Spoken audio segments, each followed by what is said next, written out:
Hello, everyone. It's been a long week. It's only going to get longer. And God, we've missed you so much. Um, we have no announcements and we have no real reason to stall or delay. And I know what you all are here for. So let's go ahead and jump right into it. Let's go ahead and meet our players, shall we? Hello and welcome. My name is Avery. You can find me everywhere at Golden Gwydin on all of the social media platforms, and this evening I will be playing the debonair debutante, the bombastic bard, the singer of songs, Calamus Acarus. Hey everybody, I am Luna, or Druid by Night. You can find me at Druid by Night on all the things, including here on Twitch. And tonight, I'll be playing Sorceress Supreme, Cersei Aveline. Hello, everybody. I am Azure or Rachel. You can find me everywhere at the Azure Butterfly or _ Azure Butterfly. And I am playing Ingrid of Sintra, the Bear Witcher. Hi, everybody. I'm V. You can find me everywhere on the internet at V is for Vampire because my name is V and I like vampires. But as you can see right above me, you can also find me over at Queen's Court Games at Queen's Court RPG on Twitter. Tonight, I'm playing the wonderful, amazing, fantastic Sister Invelia. I promise you're going to love her. Hello, I am usually as I was on the social media, because I think I'm funny, and tonight I will be playing Future Prospector Rogue. We've given up a life of crime. We found a silver mine. Fuck it. Given up a life of crime in favor of the good, hard, honest work of silver mining. I'm sure that will be a much more lucrative business. Once we're not using the coffee pot and actually get a pickaxe. Yep. Absolutely. Of course, welcome. You've seen on our Twitter that we were going to have a guest player tonight. And we're so happy to have you. So let's jump right into it with today's episode of Ways of Old. So, we begin each episode as we always do with a recap. Tonight, as we've had a little bit of an order of change, we're going to continue that order of change, and I will be doing the recap in favor, or rather in lieu of Ingrid of Sintra. It's a quick and easy recap today. Last we saw our heroes, it was a pretty combat-heavy episode. They had teleported using Standing Portal, and the aid of Aurelia, leading them into the dungeons of Hernkaduk, Ingrid's, it's difficult to say childhood home, but her old dwelling place, her old stomping grounds. And indeed, they returned with a stomp. They quickly, quietly, efficiently took out the two Garcane that were guarding Cersei's lady love, Elodie. And things were going pretty well for our heroes until a creature unknown to all of you, very akin to a Bruxa. We will go ahead and reveal this creature now to be an Alp. A sort of, you can kind of give him like a venomous Bruxa. Appeared to cause more trouble. Starting their revelation off with a sonic blast, a sort of intensified scream that of course alerted another inhabitant of Hernkaduk. As the heroes fought to gather Elodie and get her through the portal to safety, still they were doing quite well. Incredibly well. Things were going too well. It is very soon after the Alp was subdued by, can you pronounce this name for me again, Cersei? What is this spell? Seraph Hall. Seraph Hall. These tendrils, these snakes of flame that wrapped around the Alp, that Renwick himself appeared, the higher vampire that has plagued our heroes and been far more than a thorn in their side for a number of months now. And he was here for purpose. He wanted Cersei to relinquish what she had taken so long ago. The book that has been... You guys haven't seen this, dear viewers, but they've been lovingly referring to it as the Darkhold. However, our heroes are reluctant, and certainly did not acquiesce to Renwick's demands. They fought onward, one by one leaving with Elodie in tow, until only Ingrid remained. Her and Aurelia, of course, stayed for just a moment. Ingrid declared that she may have been no one, hearkening back to something that Renwick had said long ago in Vizima. She may have been no one, but he was just a monster. And with a final flourish of her blade, she left him with a remembrance, a mark to remember her by, as she leapt through the standing portal, it closing behind Aurelia and our heroes, now safe for the time being. This is where we find them now. This is where our story continues. The scene for the 4 of you, well, 6 of you if you count Aurelia and Elodie. The scene is yours. Elodie is still injured. You have her in your arms, Cersei. Ingrid, you had a question. I was gonna say, I assume, are we picking up like literally the second that Ingrid jumps through the portal? I believe so. If I'm not mistaken, you guys didn't really have a whole lot of conversation. I believe we kicked it right off. We ended last episode right as you had emerged. This portal is closing behind you, or has closed behind you, I should say. And you are all rejoined. Yeah, don't forget, Ingrid's on fire. So yeah, Ingrid, having overexerted on Igni at the end there, is a little bit on fire still as she tuck and rolls out of the portal before it closes, and kind of just lets out a scream. The scream is let out. Your Friend is burning. Once again, Cersei. Relg, Calamus. I believe the past couple combats, I'm not sure, Ingrid, if they've seen you. This is kind of a signature move for you, actually, at this point. So I'm not sure if Calamus and Relg have seen this, but...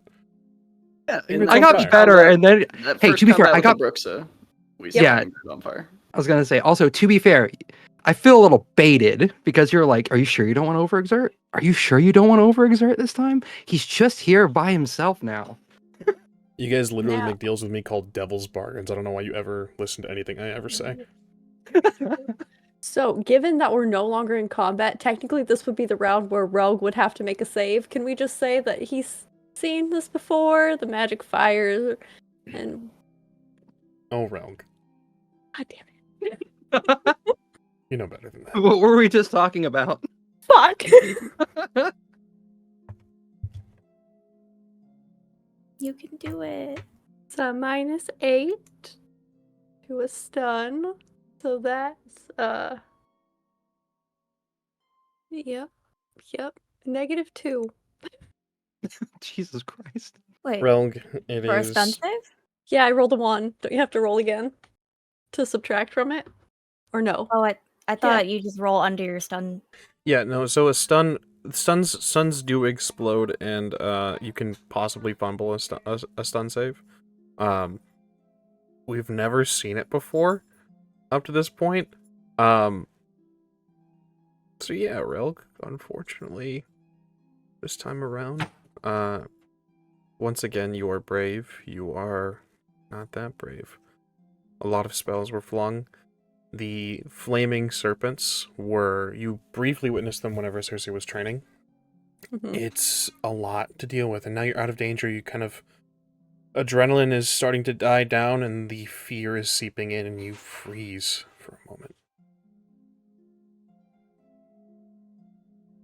I think Ingrid is also still on Cersei. fire. Yeah. And it's still on fire on the ground. Yeah. Are you like stop, drop, and roll? Are you like doing the put fire out action? Like, No, she's are you good? she tuck and rolled out of the portal. We'll say the stop, drop, and roll action is done. You roll into the soil. Yeah, but I assume my arms are fucked up. Yeah, it happens. You Again. also, yeah. So I think seeing all of this, Cersei's gonna look to Ingrid just like, and then look back down at Elodie and say, Can somebody help me get her in the cart? Alamus will sit Aurelia down. Just be like, I'm going to get Elodie into the cart. Please forgive me. It is always against my convictions to lay hands on a woman who does not want my hands upon her, and I apologize for my behavior. Elodie kind of nods. As a reminder for everyone here and the viewers, she is in a faded state. She is a little bit, we can call it drunk. She is under the influence. She is blood drunk, essentially, here. Correct me if I'm wrong, Calamus, you were talking to Aurelia, right? I was. Oh, apologies, my bad. Completely missed that. But Calamus will sit Aurelia down and then gently lift Elodie into his arms. He'll just smile. And just sort of as he's carrying her to the cart, say, you know, I can't think of a better reason to nearly risk our lives. Wonderful to meet you. My name is Calamus. She smiles. She doesn't see anything. You can see she's holding back tears. She meets your eyes for a moment and then turns away, as if ashamed of something. Calamus will get her to the cart and kind of feigning that their strength has kind of gone out of them, they'll just look to Cersei. Darling, you may need to help me get Elodie into the cart. It's a little high, you know, you maybe take a moment together. I don't know, keep everyone busy. Oh, of course, yes. Yeah, I'm sure, yeah. Help me get her under the bed. Calamus will get her in and get her into the bed and quickly leave. Drawing the curtain shut. If there's like a little like clip, he'll like even clip the curtains closed. Yeah, by all means. And then just rejoin the others. I'll grab a rag, and from the same bowl of water we use from hydromancy, I'll dip the rag in the water and start cleaning her face and her chin off, in her neck. You do this. It's a moment of pause. It's difficult to truly clean her face as the tears now freely flow. You can see she's fighting back the inclination to give in entirely. There's a little bit of shaking to her arms. Her chest kind of heaves every once in a while as she tries to kind of grip onto it to prevent from just fully sobbing. You're safe now. It's okay. I have you. She shakes her head. She takes your hand and just holds it. She just continues to shake her head.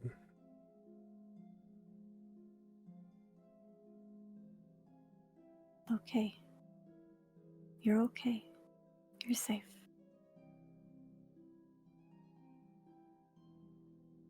Cersei, I'd like you to give me a human perception roll, please. Where's my sheet? Okay. Okay.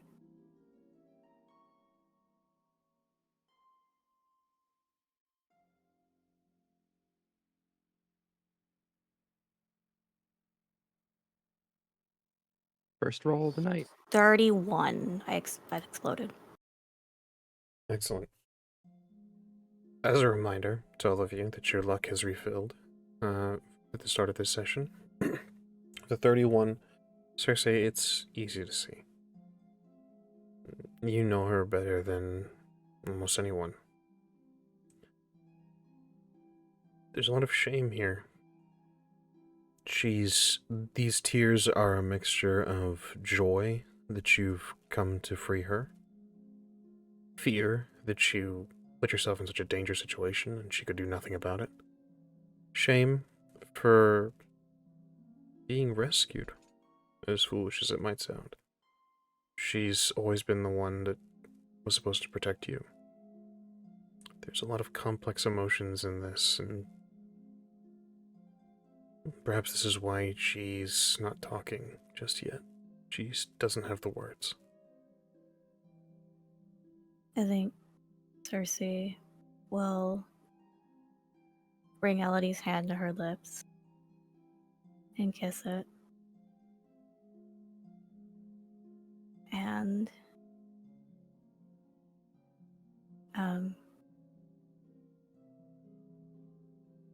she will just nod and say,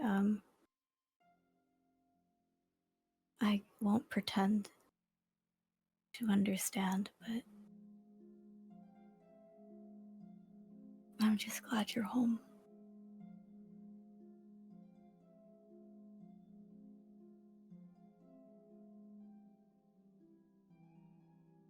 She squeezes your hand and gives one of your fingers a kiss and says, I missed you. Every day without you was a lifetime.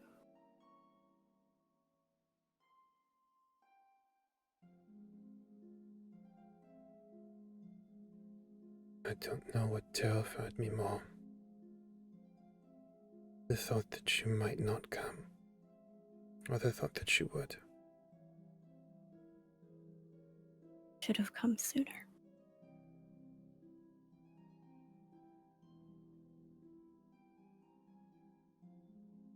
She shakes her head, squeezes your hand. And it's here that she loses control. She sobs. And suddenly a hand is not enough. She is using what strength she has to squeeze you, to bring you closer. I'll lean over her and just hold her and let her hold me. And rest my head on her collarbone, her shoulder.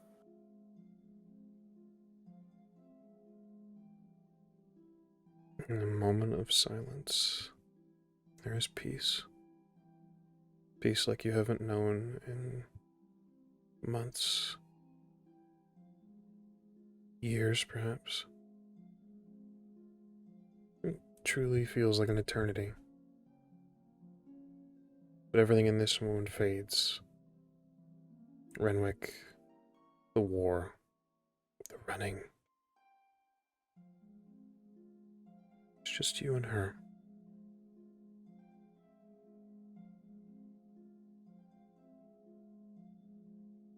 And just let everything out. I won't say anything just yet. While this moment occurs outside of the cart, Calamus, Relg, Ingrid, you have a moment as well. Aurelia is quickly going over to you, Ingrid, and looking for your arms, assessing your wounds. I would say in this moment, Ingrid, I assume with the rolling, you said the fire's out. Correct. So in that moment, Ingrid, kind of after everything that just happened, the adrenaline rush kind of leaving her, she's just not screaming anymore, but she is just laying flat on her back, looking up to the ceiling of the cavern that they're in, and just breathing heavily. If Aurelia comes over there, she's not going to move, but her arms are right at her sides, and she's kind of just 1,000 yards staring at the ceiling.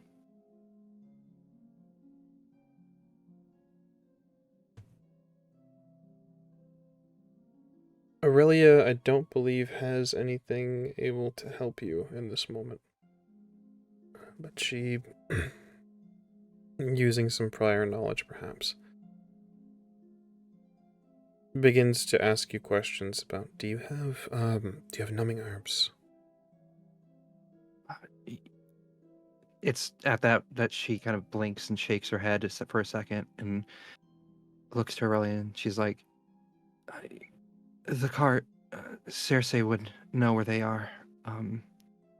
Relg found some, I think. Hmm? Relg, numbing herbs?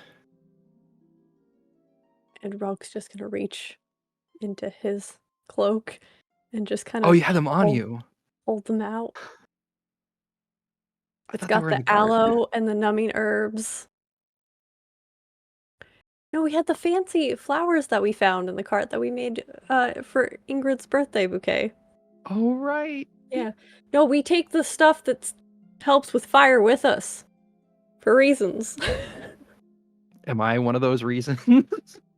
Yes. But yeah, Oh, yeah. but yeah, Rogue's got the 1,000-yard stare through Ingrid. Excellent. 1,000-yard You stare may gang. begin the application of the numbing herbs, Ingrid. Feel free to apply those benefits. If you need, I don't believe, as insane as it is, I don't think you guys have ever used numbing herbs. So, We if haven't. you need the page number, by all means.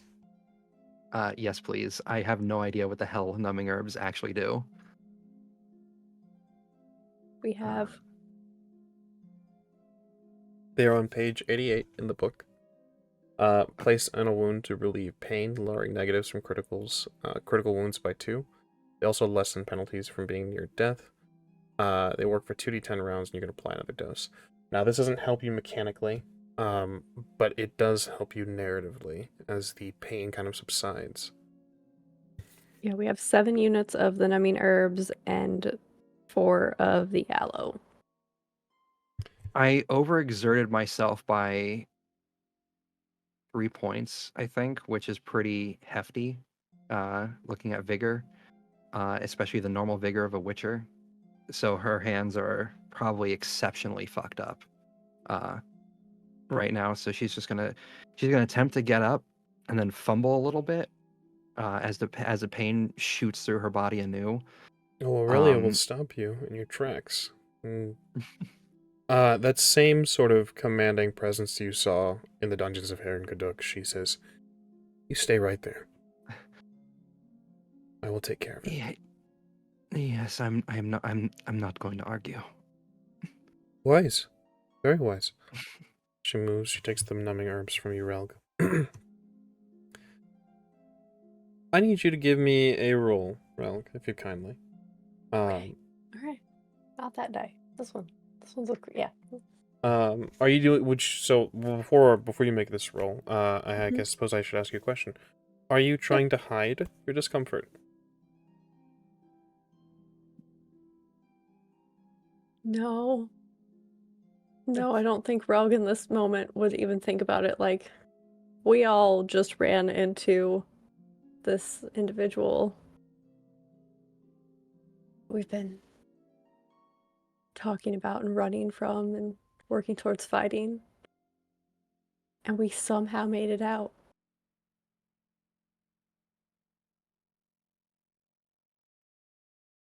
In that case, I have rolled. With the number I'm going to give you, let me know what Aurelia would determine whenever she sees you and takes the herbs from you. There's a 38. She exploded. Oh, okay. Aurelia's good at reading people. Yeah, Mages know how to read people, yeah. it's true. Like, Rogue's shaking. He's not here right now. Like, there's that look in his eye where he's somewhere else in his head. And his eyes are directly on Ingrid's burns. She takes the herbs from you and then takes both of your hands, Relg, and says, "You're safe. Look at me." Yes, Mom. Or, Breathe. Breathe. It's over. for now. He's still alive. I couldn't finish him. Don't focus on her. She's just wounded. She smacks you on the side of the cheek a little bit. Says, that's a good boy. And then goes over to you, Ingrid. Calamus, is there anything you're up to? I believe you're muted, my friend. You're muted. I think for a long moment there, Calamus was just kind of running his fingers through Pretty Good's mane. My horse for reference. Before he just kind of wraps his arms around Pretty Good's neck and just lays his head against it and just starts sobbing.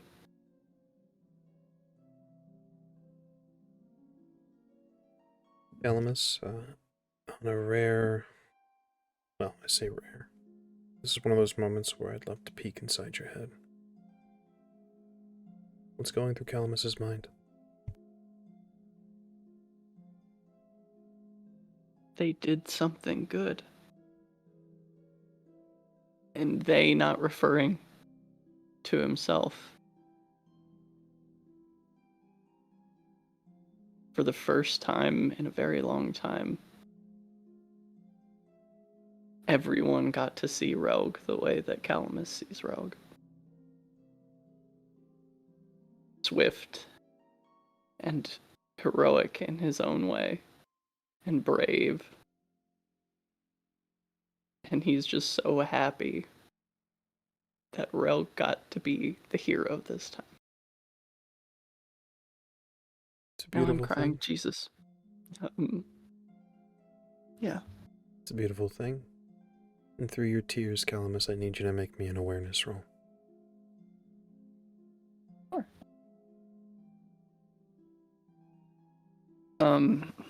Awareness is paired with intelligence, yes? Correct.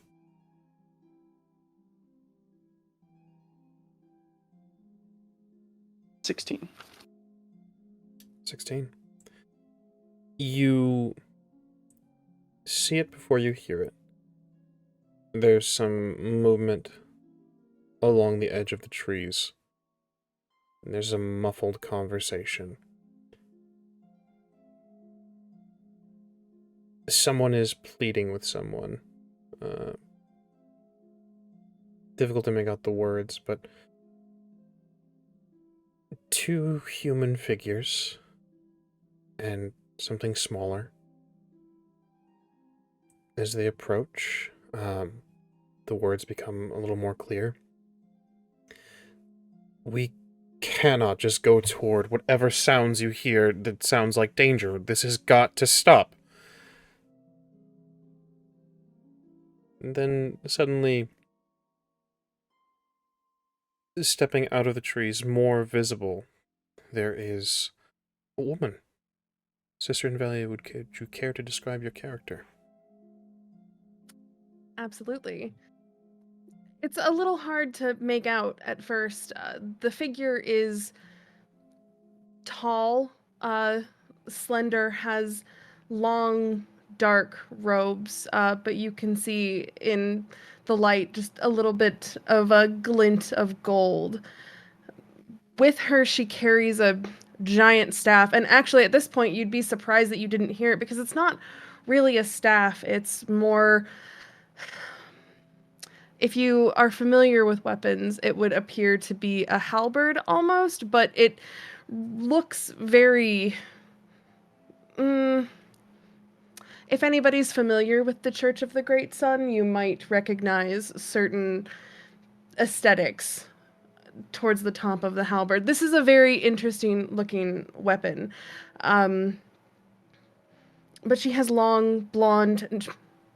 She has short blonde hair, and then long black robes. I'm so sorry, I'm messing this up. You're doing great. Doing You're doing perfect. Yeah. Um, with a practiced mouth, Calamus will give the old double whistle that's he and Relk's signal for someone's coming. And straighten himself up, get his little pocket square out, dab his eyes very quickly re-emerging from this moment of being Lloyd into being Calamus again. He'll just straighten himself up.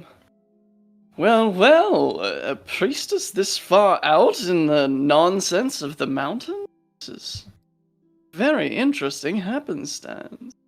As you speak this, Calamus, the figures emerge a few steps behind the priest, or rather the priestess. Sister Invelia, if you'd kindly describe your traveling companions as well. Of course. One is tall, taller than me, very broad-shouldered, clad in armor, not full plate armor, anything like that, but very obviously a military gentleman, very well kempt. You're actually kind of surprised at how nice he looks. But then down towards the ground, much shorter than either of them, but still fairly large, is a large, dark, black, shaggy wolf dog. And so hearing your voice, this dog would actually kind of look up and give like a low, rumbly growl at you because he doesn't like to be surprised. These are the individuals that are before you, Calamus. Now I'd briefly like to ask you for a description. What does Sister Invelia see of Calamus Acris? Of course. Calamus now has kind of shaggy, just below the jaw, kind of sandy blonde hair. There's an eye patch over his right eye, which has one of the runes of the Elder Speech on it. If you speak the Elder Speech, it is the rune for sight. And there are kind of the flickerings of tattoos that come up above the collar, but very, very utilitarian clothing. There are a lot of pockets. For a bard, he doesn't dress very fancy-like. He is currently wearing his cold weather clothes because he wasn't sure how far up in altitude we needed to go to get up into Hairn Kaduk. So there are bits of furs underneath a dwarven traveling cloak.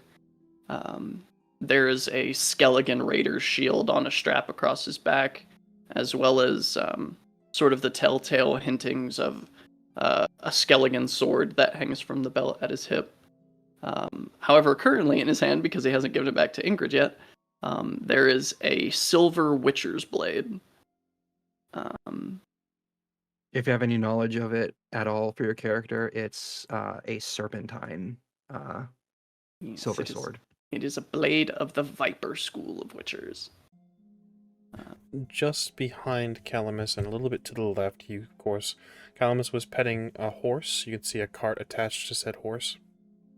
But just behind Calamus and a little bit to the left, you can make out that Calamus is not alone.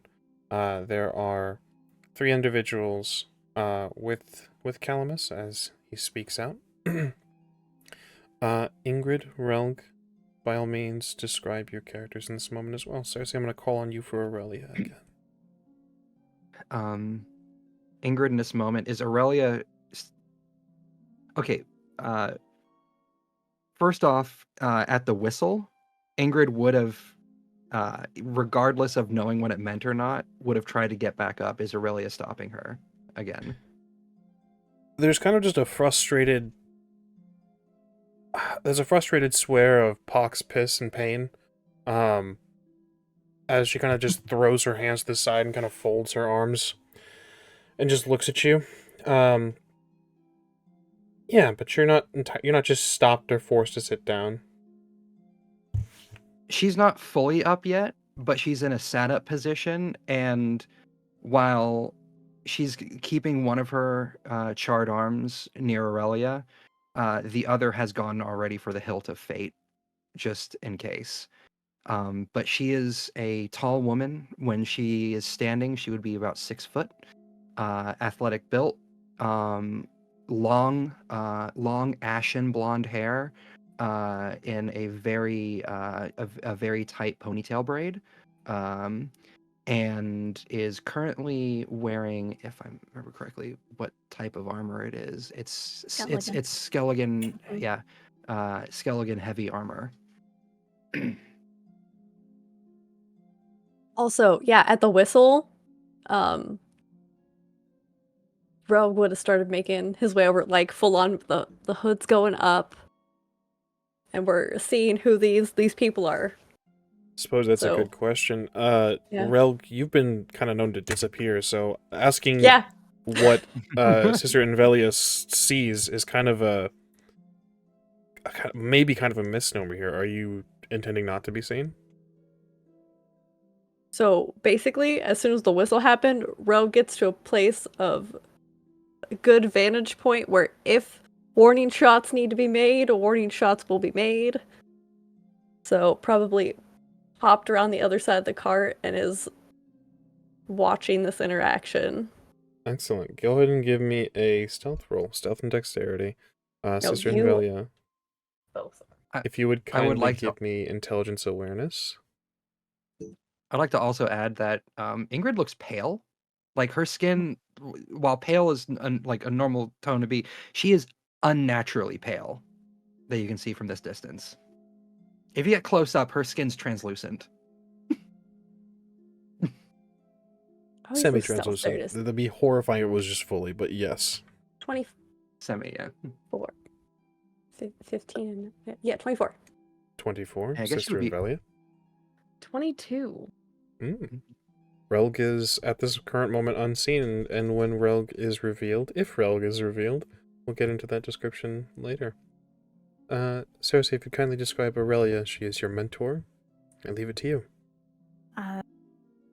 Morelia is a tall, beautiful woman with dark skin and red hair. Very kind eyes, but at this point probably looks a little frustrated and tired. She wears a fine dress, but a dwarven cloak over it. So you could probably ascertain she's a mage, given her dress and her beauty. Her arms are crossed, and now she's probably scanning, trying to see what's happening. Seeing Relg move quickly. These are the people that lay before you, Sister Invelia. Calamus, you've spoken. The scene is returned to you. Apologies, descriptions just needed to be done.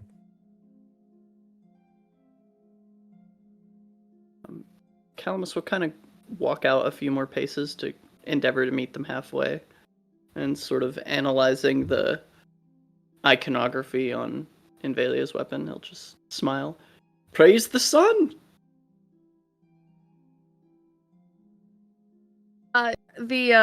The dog is still, as you step closer, the large dog is kind of dipping its head a little bit lower, and you can like feel the rumbling coming from its chest as you get a little bit closer.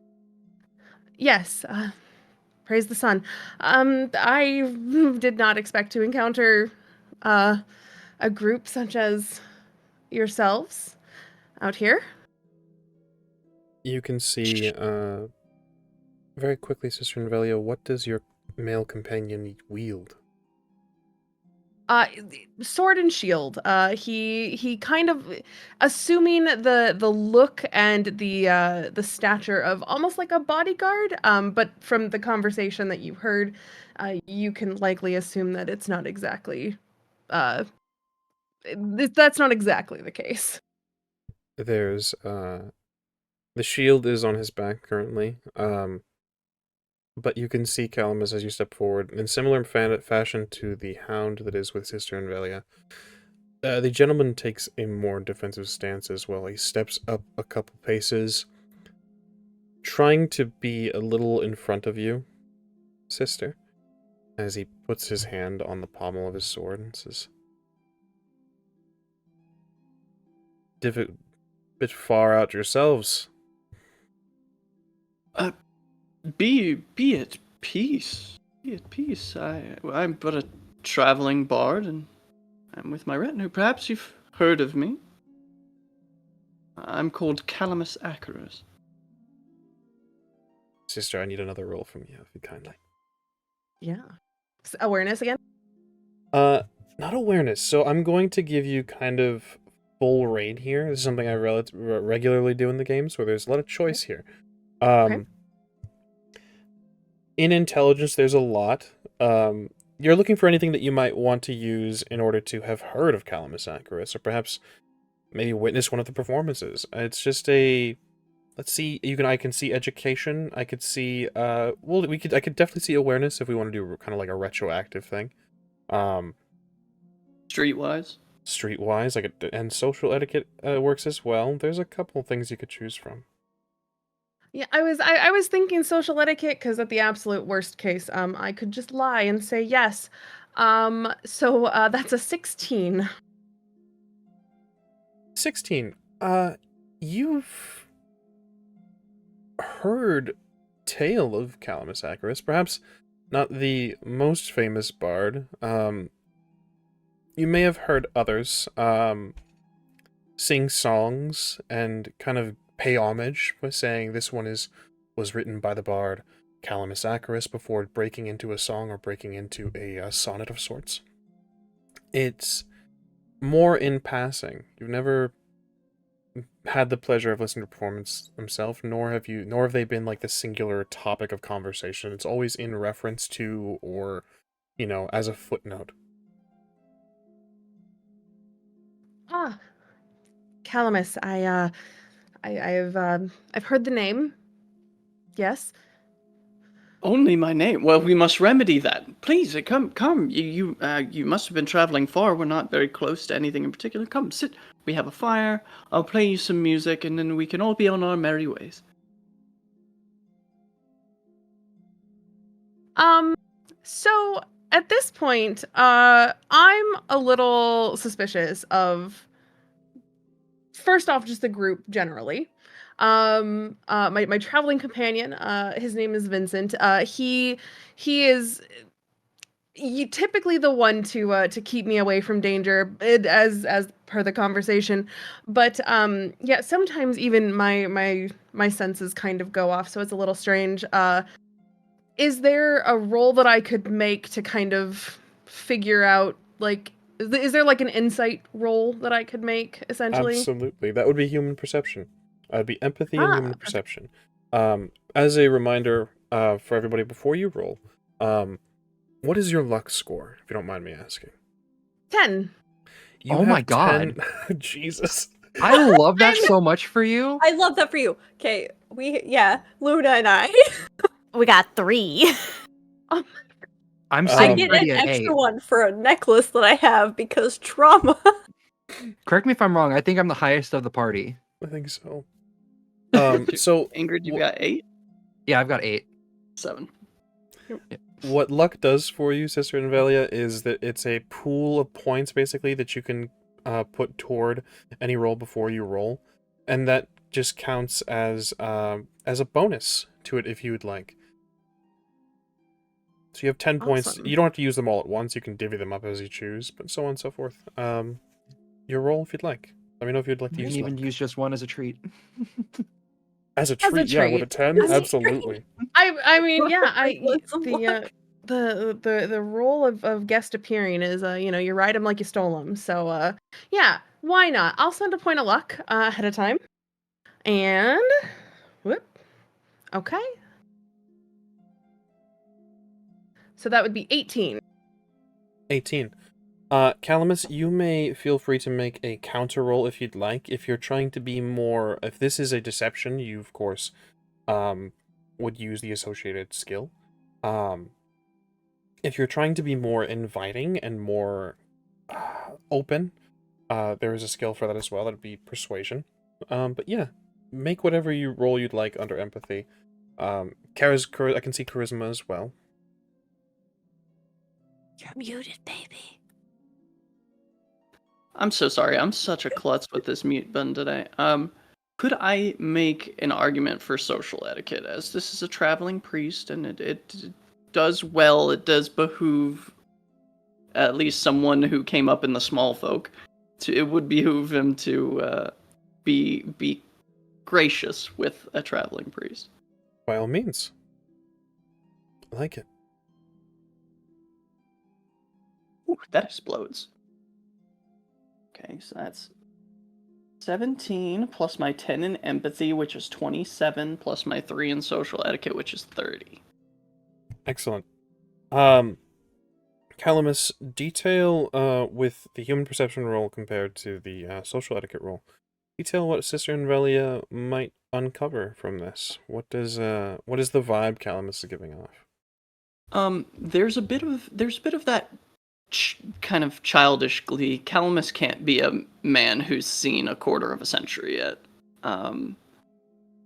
And there's still very much of that middle child who grew up in a household of 8 siblings, and so when a priest comes around, like, it's a big deal, especially, growing up in an alchemy shop. It was if priests were coming looking for healing herbs and things like that, like, it was a big deal. And so there's a bit of that childish excitement about him, but that is far outweighed by the opportunity to play for someone who has never heard his music before.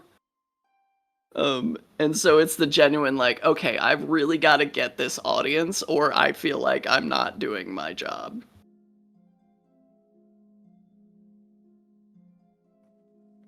I kind of take a moment, and there's a smile that kind of crosses my face, and I'll take the hood of my robes and just kind of pull it back, and you can hear like the heavy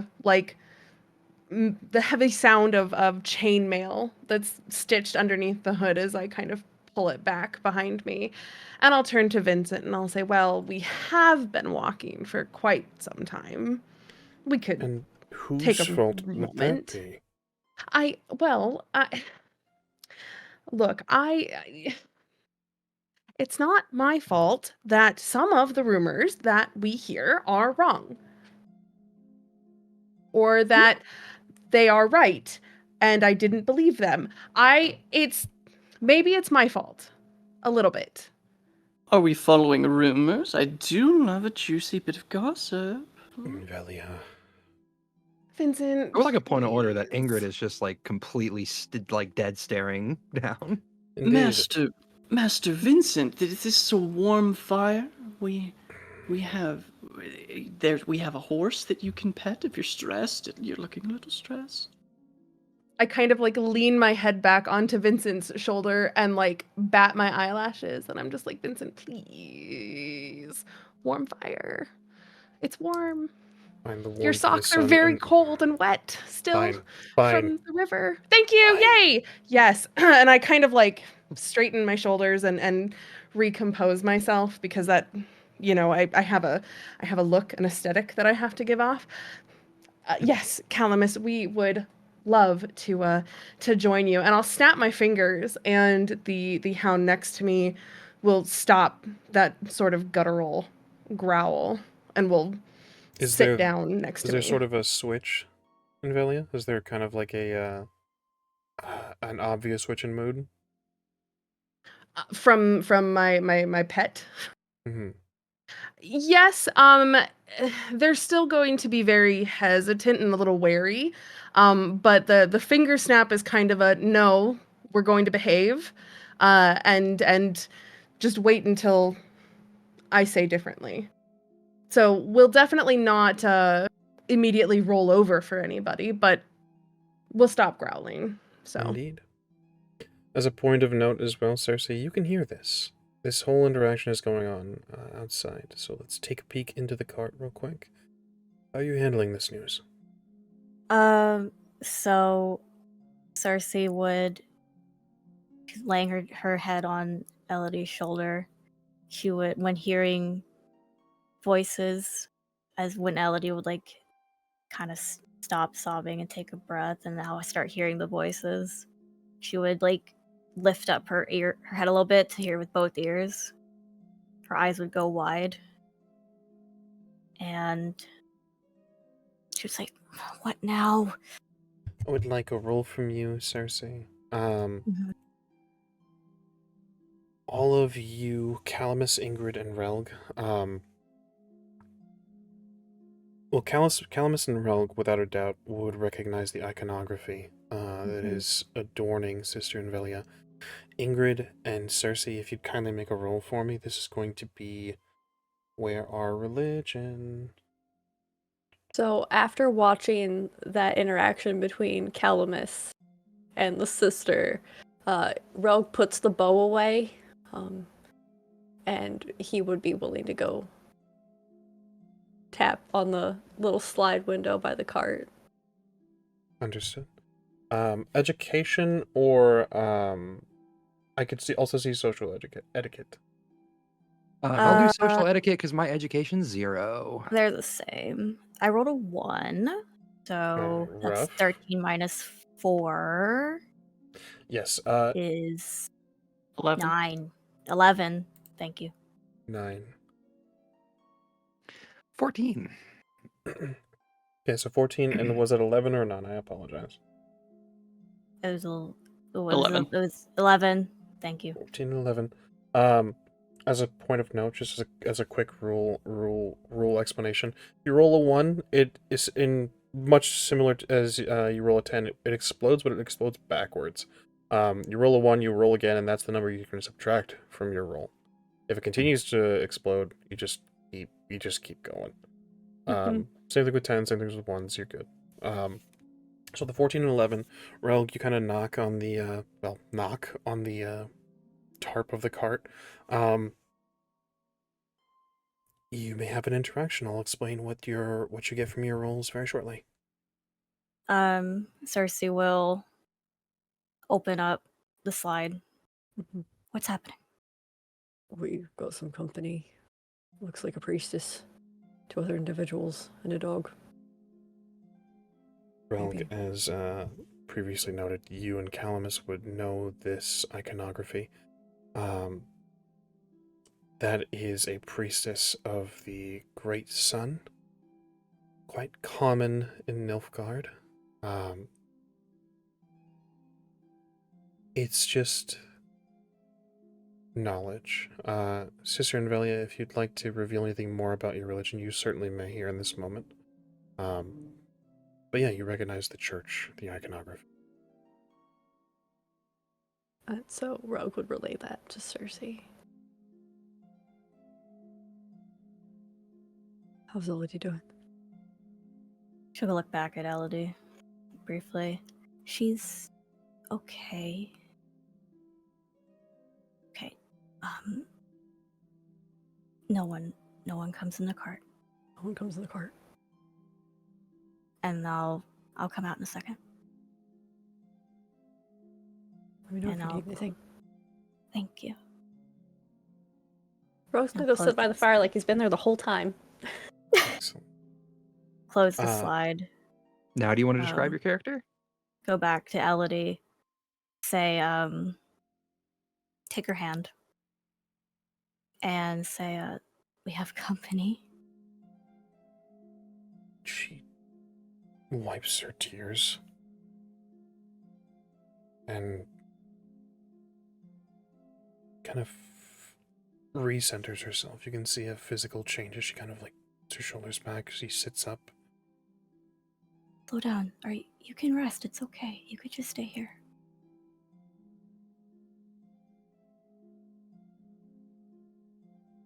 She nods.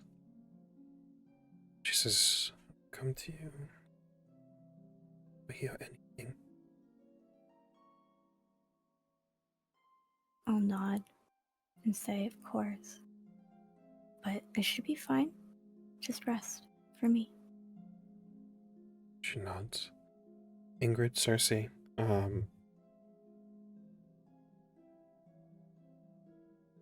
with the... Normally, Cersei, you wouldn't have this information, but with Relg describing the priest, Yeah, you both kind of, it's enough to garner that the priestesses of the Great Sun. It is the only faith in Nilfgaard. It is very old, and the Emperor himself is the head of the church. He leads the great rituals and the solstices and the equinoxes. It is at this current point in time widely believed by a good chunk of Nilfgaard that he is the sun in human form. It's part of the traditions that shaped Nilfgaard. It's part of the reason why the sun is on their banners. Hey, Oh, boy. so we're putting on our professional face. Well, Yeah. why don't I introduce the lot of you to my traveling companions, and then we can all have a nice little sit down and listen to some music for a while. Vincent is a little more relaxed, sister. You can definitely tell he's not fully, much like the Hound, he's not fully just bought into this. He's not going. It's difficult man to relax, or rather to make relax. But yeah, he kind of takes a step forward.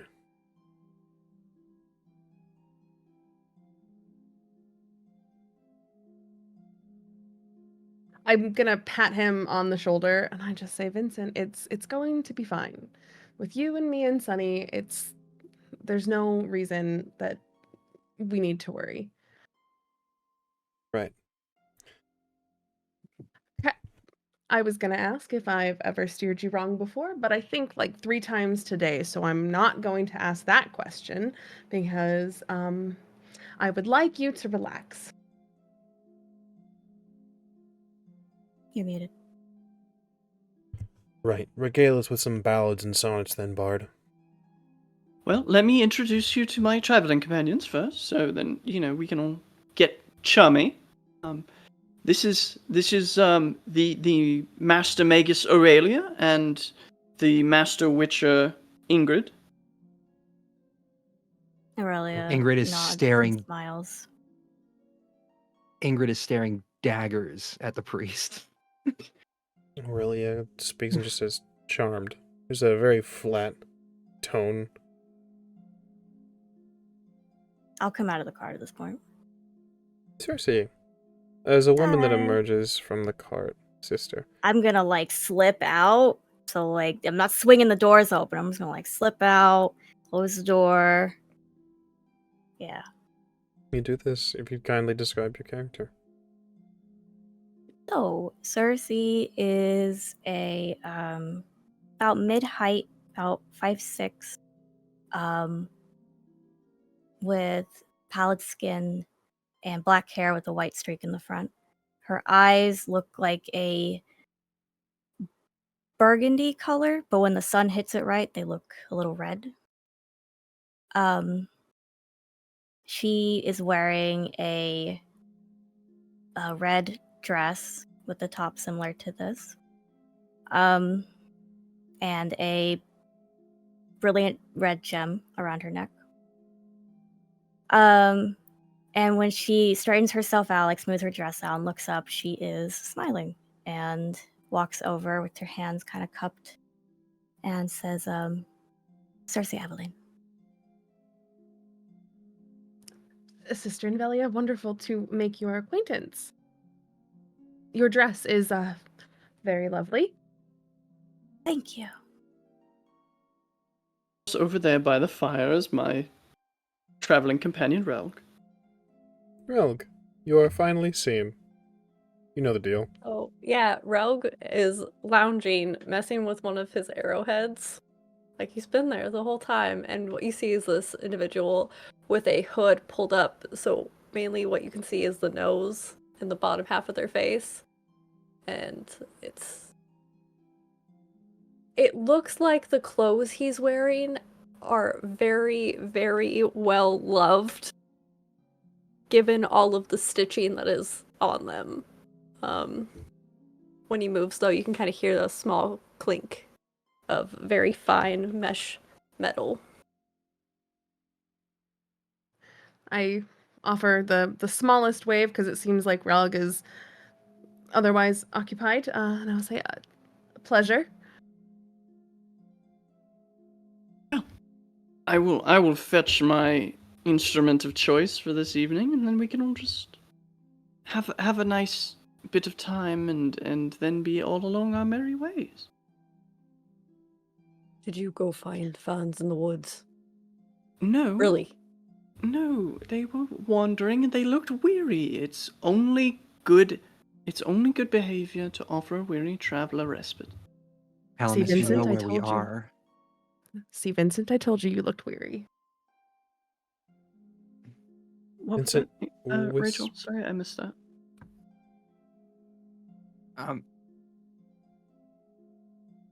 Sorry, ADHD. Oh, right. It was Ingrid. Ingrid's eyes darting from the priestess to Calamus, and saying, "You know where we are." Of course. And Helmus will hand the silver sword back to Ingrid. Be like, it'll be just a moment. And You goes can off place to it fetch down his next to instrument. me. Oh, okay. Her hands are kind of burnt. Yeah, sister, it's very clear to see the injuries on Ingrid. Cersei, you're raising your hand, by all means. Telepathy! Telepathy?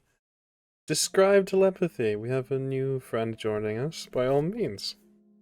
I'm telepathically speaking to my friends. It just communicates to one subject for the duration of the spell, so I will, of course, recast it as needed to communicate with everybody. Wet bag. And we also have the wet bag. You have the wet bag. Do you have the Once you do the thing, we can just use the wet bag. All from right, there. cool. So yes, I will telepathy to Relg and say, do you mind pulling out the Brooks of Brain? It's in my pocket, and then just start thinking, what's going on, Cal? You're muted. It's okay. They looked tired and in need of rest. I know where we are, but we do have time. Are we all roped in on this Yes. telepathy shtick? This will Okay, take Ingrid. a moment to kind of like pass things along, but it's not it's the speed of thought. I like telepathy being kind of like quick. Yeah, that so makes go sense. for it. No, Ingrid is saying not only are we in Nilfgaard, but we are also near Heron Kaduk. They could either be agents of the Emperor or agents of Renwick. What the fuck are you doing letting them here? Oh, she's definitely not an agent of Renwick. Listen- You should heard the conversation. Listen, not everyone in the Empire can be bad. Not every priest knows the evil that they're doing. You should No, give but they could lead people- us to others who might.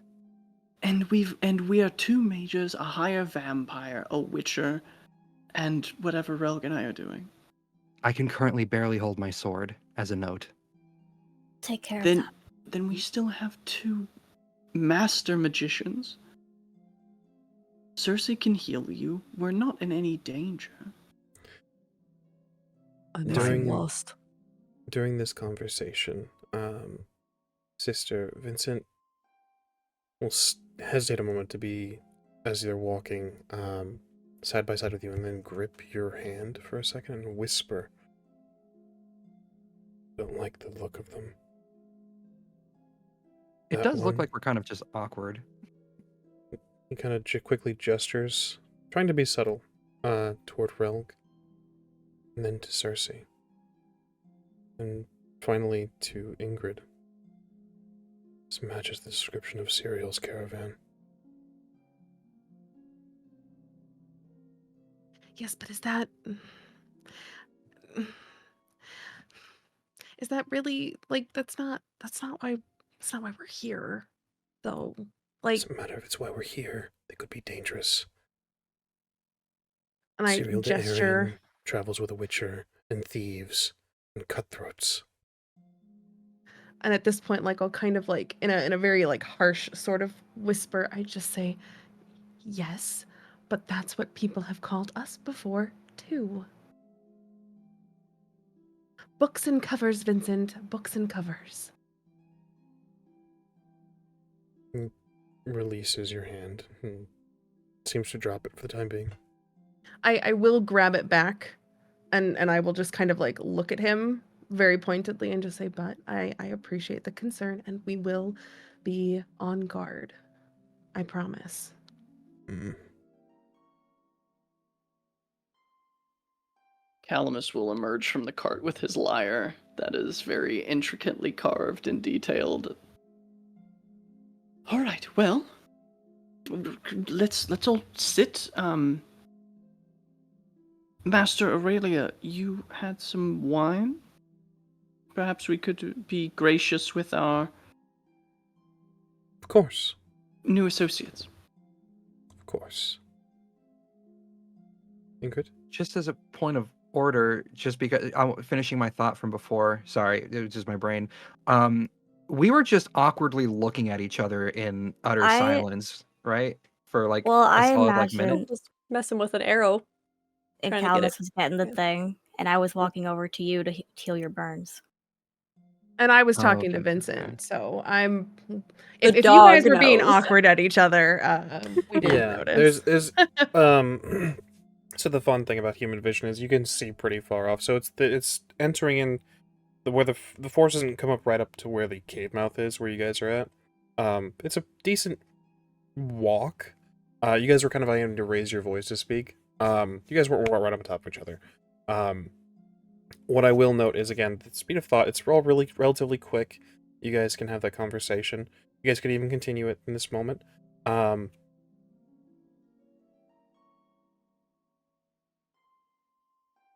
Cersei, you detailed...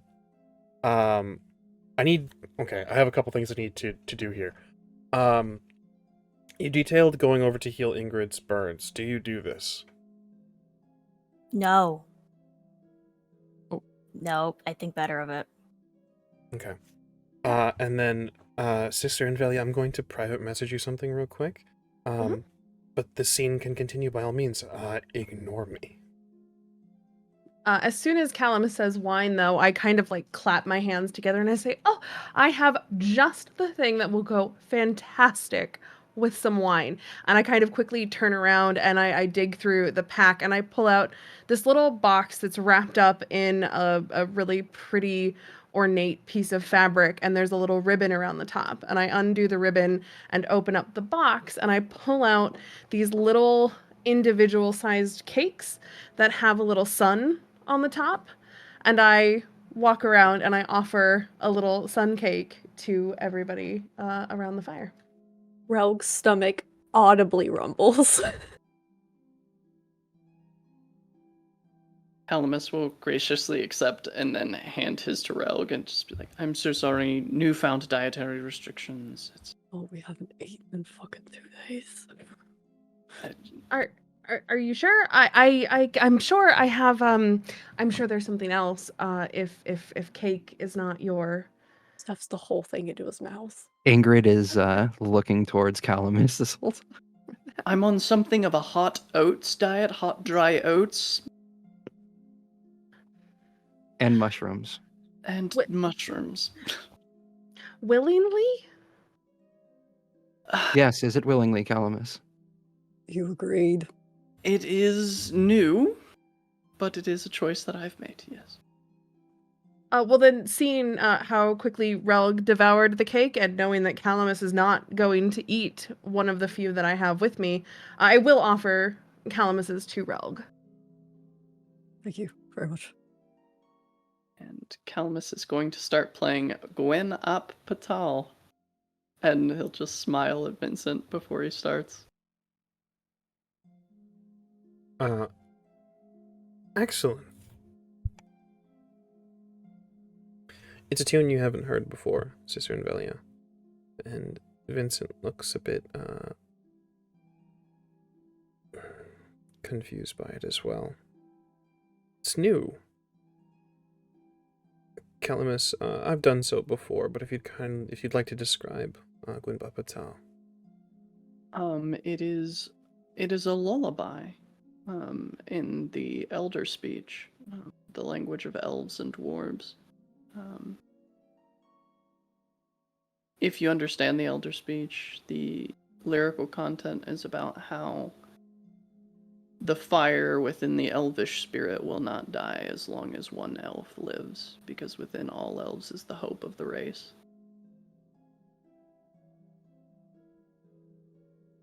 I don't speak Elder, sadly. You know how it is. But it is lovely. What does that mean?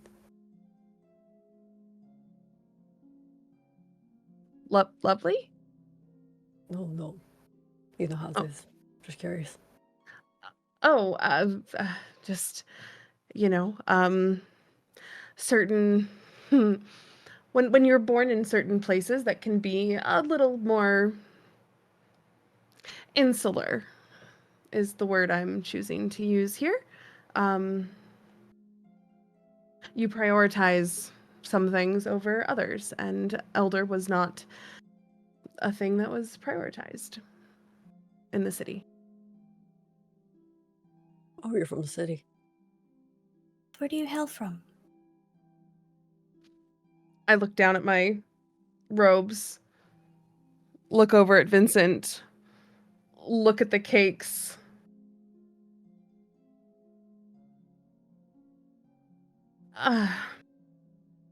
It's at this point, I catch Ingrid's look, and I can't imagine she's looking any better at me in my direction. It's a Still little kind of, softer. It's still cautious. Ingrid's no longer holding on the grip of her sword, and is kind of just having her, like, of course she removed any of the straps. She's going to start removing any of the remaining straps that were remaining on her arm, which probably not a pretty sight. That's a lot of burnt and melted flesh. Yeah. when I kind of like look over at Ingrid and I see the hands, I will use that as a segue to stop talking about where I've come from. Are you, is that how they're supposed to look, or are you injured? They definitely look fresh, by the way. She's gonna say, this is a fresh wound. Yes, this just happened moments before you arrived. And I'm gonna look around the cave, because surely it didn't happen here unless you got very close to the campfire in a very odd way. But I Technically, try we not used to. Firestream on here. Technically, we used Firestream in this cave. That is exactly what I was going to bring up. So there's going to be a lot of weird shit you're about to see, Sister Invelia. Great! Love this for us. The cave itself is goes further in. It does become a bit dark. Time of day currently is about afternoon time frame. The cave itself seems to be in just an open path into the mountain. The strangest thing about it, though, is that it's very clear that this is a silver vein, both from the speckles of silver that are along the walls and the melted slag that is of silver that is just kind of on the floor in pools that has been hardened now, as well as some scorch marks along the stone. It's just strange. I'm gonna allow you a roll if you'd like to kind of deduce what may have happened here. Yep, deduction I think is a great roll to make here. By all means. Also, Off in the just a point of corner, there's order, also a very dented coffee pot.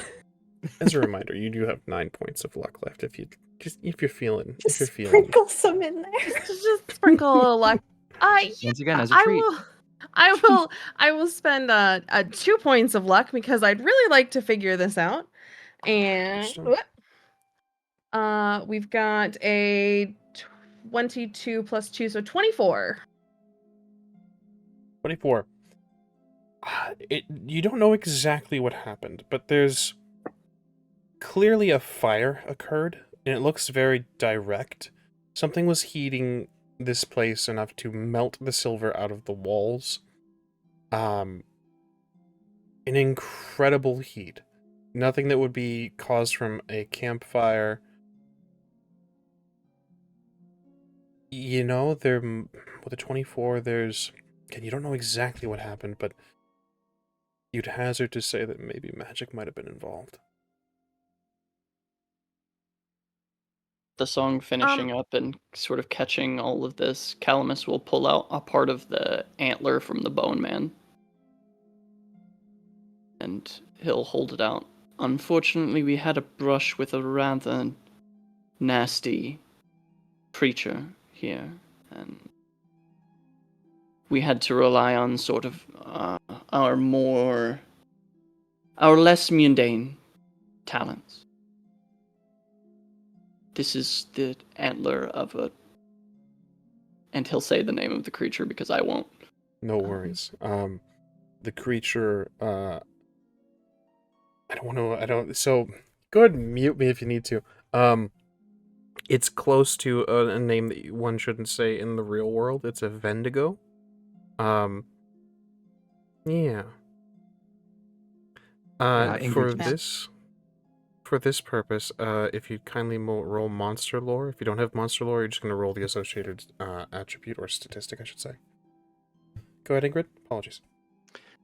I was going to say, it was already stated to you before that I am a Witcher, so I had to use some of my signs to take it out, and I overexerted myself a little bit during the fight. It was quite fearsome.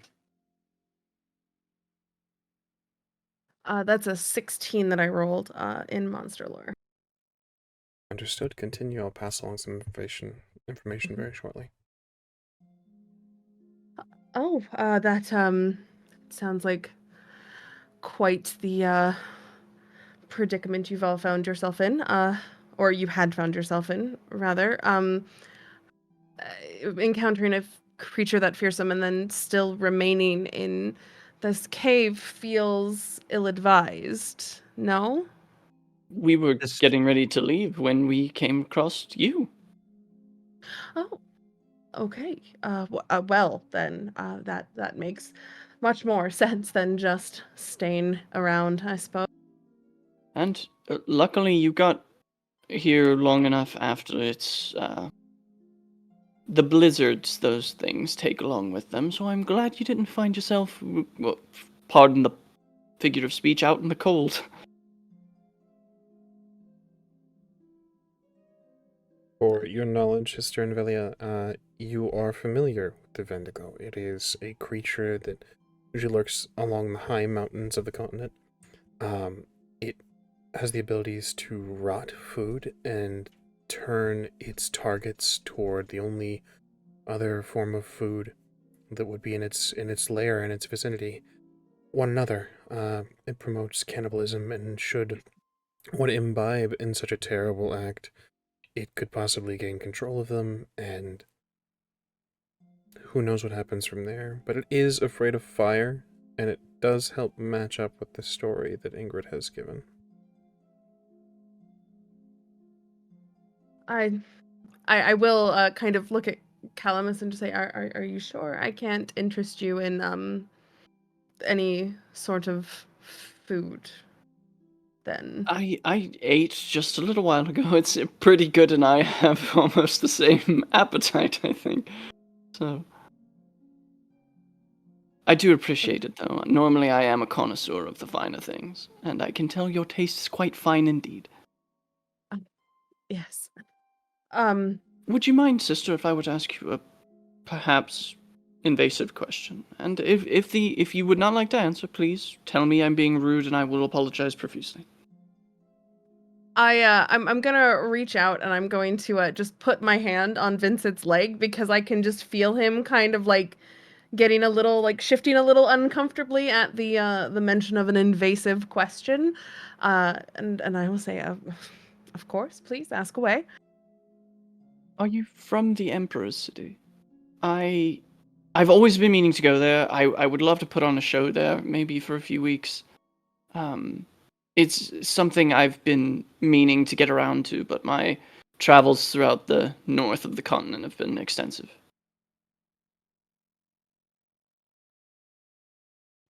I've got to roll human perception to see if Calamus is full of shit about this. I'm sorry. Calamus? Like, just given the given the state of things. Oh no. As a I will reminder, use- y'all Okay. have luck. I'll use 4 of my 7 luck here. Oh Excellent. wow. Okay. Well, it wouldn't really help me much because mine exploded in the negative. So let's Oh. see. It's fine. It's not that bad. It's not great, but it's It's so not it's a a negative 12. 2. 12 for me. It's a -3. So 28 on a deceit roll. It seems genuinely interested. It's a fervent thing. Perhaps this individual is a follower of the faith. Perhaps he's one of the few individuals that you've met that might view the Emperor as the white flame, the eternal fire, so on and so forth. It almost seems like a pilgrimage, maybe. The way that Calamus describes it. It's genuine interest, you think?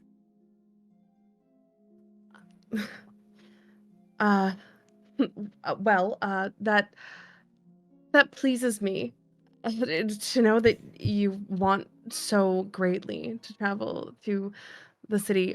Yes, that is in fact where I hail from. Well, when I do make my way there, I hope I can call upon you as a good friend, and that we might further the endeavor within the city. I'm sure you know many people who would benefit from hearing my songs, and I would be so glad to meet anyone there. I'm a lover of the people. Yes, well, I haven't lived in the city in quite some time. But surely if we find ourselves in the same place at the same time, I will do my very best to be of assistance. I need to ask the storyteller a question here. By all means. Can I roll good friend to try and foster this relationship with my bard skill tree, so that I might call upon the sister at a later time? You absolutely may. Meanwhile, Cersei, Ingrid, and Relg, I'd like you to roll human perception. Calamus, once Yeah. you're finished with that roll, I'd like you to roll human perception as well. Sister and Velia, I need you to do nothing. This is a roll against Vincent. That'll be a 23 on the good friend roll. 23. Kindly detail good friend. So, good friend is an ability from the bard skill tree where I can invest a certain amount of points into someone. This particular roll being of 23 points. That determines, how Calamus might use that friendship and how large the circle of influence of the good friend in question would be when they can call upon them. 29, I exploded. 16. You said this I is a muted. human perception roll? Yes, please. 15. 15. I am like dead looking like at all this group now. That's from 24. 24. You all, as Calamus is discussing the city, the home of Nilfgaard, Velia, you would catch this kind of like, it's not maybe a concern. You know Vincent better than anybody, so perhaps they haven't noticed it, but in truth, they have. He's very clearly uncomfortable with the mention of Nilfgaard, with the mention of the city. He's He's gripping his hands. He's ignoring his sword now, but he's kind of just awkwardly moving. There's a shift. There's definitely discomfort and sort of maybe anger, you think. But Something wrong with your friend there.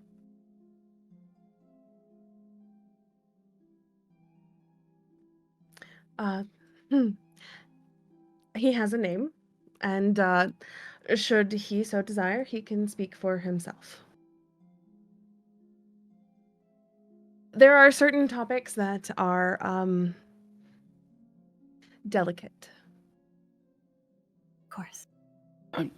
And please forgive me. I hail from the newer reaches of the Empire. My home is in Atra.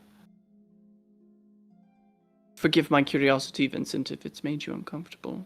I just get a bit nervous is all.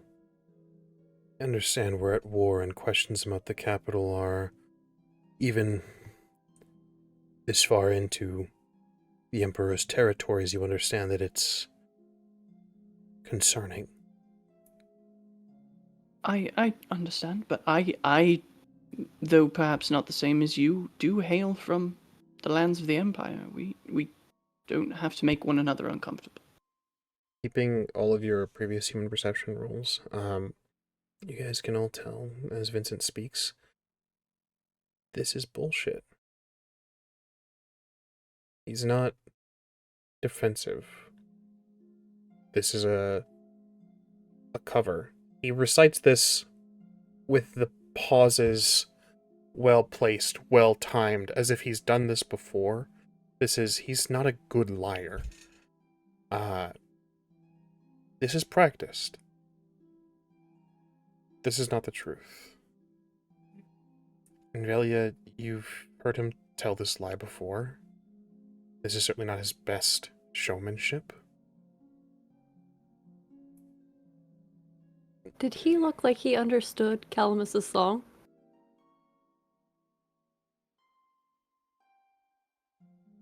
That is a question for when we return from intermission.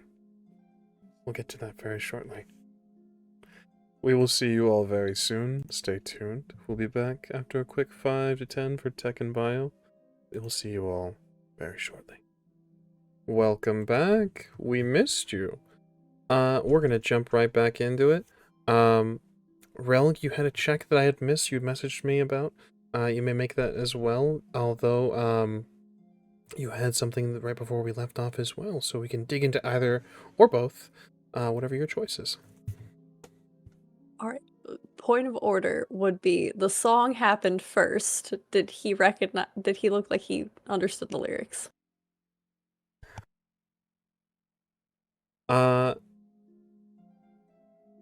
So this is going to be the same roll that you had asked for. This is going to be another human. Well, we'll keep the same human perception roll for this since we already had you make one against Vincent. Yeah, he seems to have caught bits and pieces.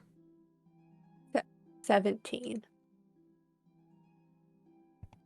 And then for the sister,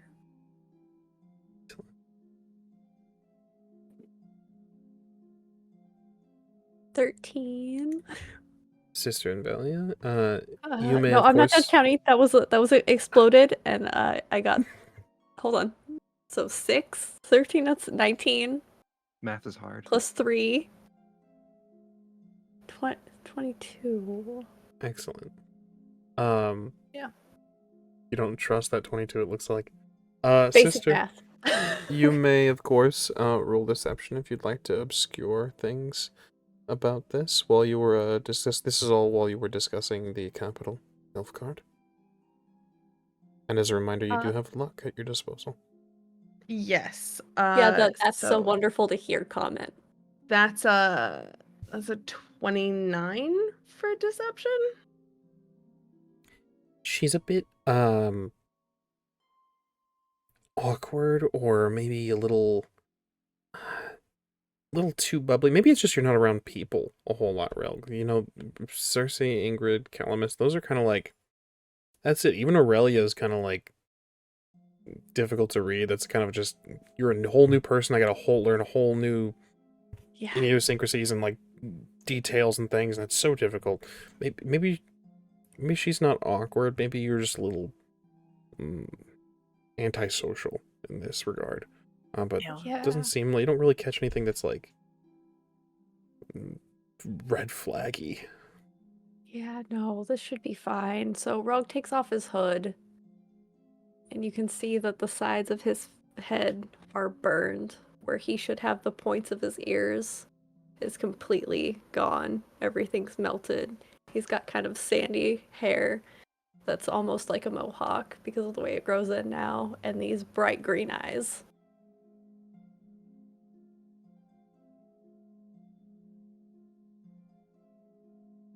I mean, working as a priestess, I have seen many a type, especially given the time that we are in. So, Rug's appearance doesn't sway me. Vincent kind of just assesses all of you. It's just watching as Aurelia, having previously mentioned wine, has poured wine for all of you. For anyone who might enjoy. Ingrid will try to hold the cup. Rogue's just gonna reach over and hold Calamus's hand and give him a squeeze. Watching Ingrid try and hold this cup, it kind of clicks that, like, oh my god, I could do something about this. I could maybe help. So I quickly kind of turn and start rummaging back through my bag. The same one that I pulled the kinks out of, obviously, because I don't have too many bags on me. But I'm going to pull out all manner of random things, and I'm going to look over at Ingrid and just say, would you mind? Can I help you? Sure. If you so desire. Oh, I would be a terrible priestess if I didn't help those in need. We Ingrid have others that might be best suited for this, Invalia. While his attention is on Invalia, Calamus is going to pop the cork on one of his hallucinogens that's in the secret pocket in his sleeve and pour it into Vincent's drink. Understood. Oh my God. Go ahead and get. What a fucking diamond! I missed this. Okay. Go ahead and Look, give me we have forgot you had changed. We hallucinogens. haven't changed that much. sleight of hand, please. I'm gonna give Vincent a subtraction to his roll, sister. As you are rummaging, I'm gonna allow I'm you gonna a spend my other 3 luck too. Excellent. I'll allow you an awareness roll. Okay, well, if you're going to use 3 luck, I'm going to use 3 luck. Make it fair. Still have luck. It must be nice. Please, sir, but a crumb. A pittance of luck. A pittance of luck. 21. Oh, wait. 21, 24. 24. 31. Ooh, Vincent I'm busy. and Vincent is busy with you. He is urging you, kind of says, we were on our way to heal others that might need it. Are you sure this is the best use of your energy? Vincent, I understand, but they are being so nice to us, and I feel like if they are offering us a warm spot around their fire, then it is the least that we could do to offer our assistance. Takes up the cup. Calamus, you are unseen.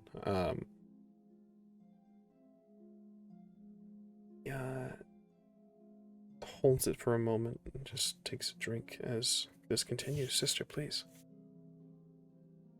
Once I have all of my components together, it's just a handful of... There's some roots, and there's some chalk, and there's some ashes, and some... It's a weird little mishmash. But I'm gonna walk over towards Ingrid, and I motion to just stay seated. No need to get up. This doesn't require standing. It's great. It's wonderful. Rituals are great like that. And I'm gonna start prepping the ritual circle and start drawing it around her. And as I do, I will notice her bear necklace. Oh, you. Apologies, I hadn't noticed before. I didn't realize that you would have trained just up the way.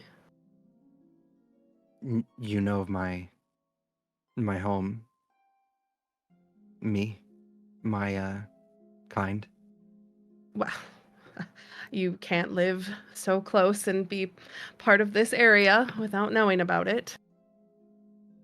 You meet all sorts Yes. on the roads. Quite. Yes, I am a bear witcher from Kaduk, though it has seen better days. Do you know of Well, its haven't they all? Do you know of its current inhabitants? No, I do not. Don't keep up much with it. Just know enough. Insight check. The immediate move toward the mic, by all means. That's Sister- also a DC 15 endurance check for Vincent. Thank you so much. That was the next question. Sister, you may make whatever roll you like. You don't have to tell me, rather, you don't have to reveal what roll you'd like to make, but this is going to be a persuasion or deception. Both are empathy. 22. Or you can, if you so choose, forego the roll entirely. Yeah. I have no reason to be deceptive here, so Okay. sorry, that's giving too much away, but I have no reason to be deceptive, so I won't even attempt to make a roll. Okay, yeah, 22. But yeah, so Understood. You said it was a DC 15, Calamus? Mhm. Excellent.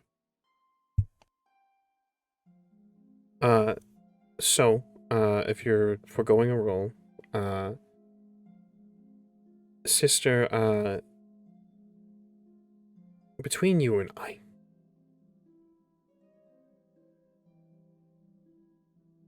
this area, there's a lot of rumors that go around. What you know right now is that the Bear School is gone. The castle left unfortified and kind of just left to ruin. The common folk took to it after the bears had failed to slay a cabal of vampires. And the bears themselves left abandoning their keep rather than fight. They just couldn't be bothered. That's the story. That's what you know. With that, Calamus, if you'd kindly detail the hallucinogen. Yeah. So, as it reads, the hallucinogen slipped into a drink, requires a DC 15 endurance check. If they fail, they start hallucinating, which is a condition. These hallucinations last for 1d10 rounds. Understood.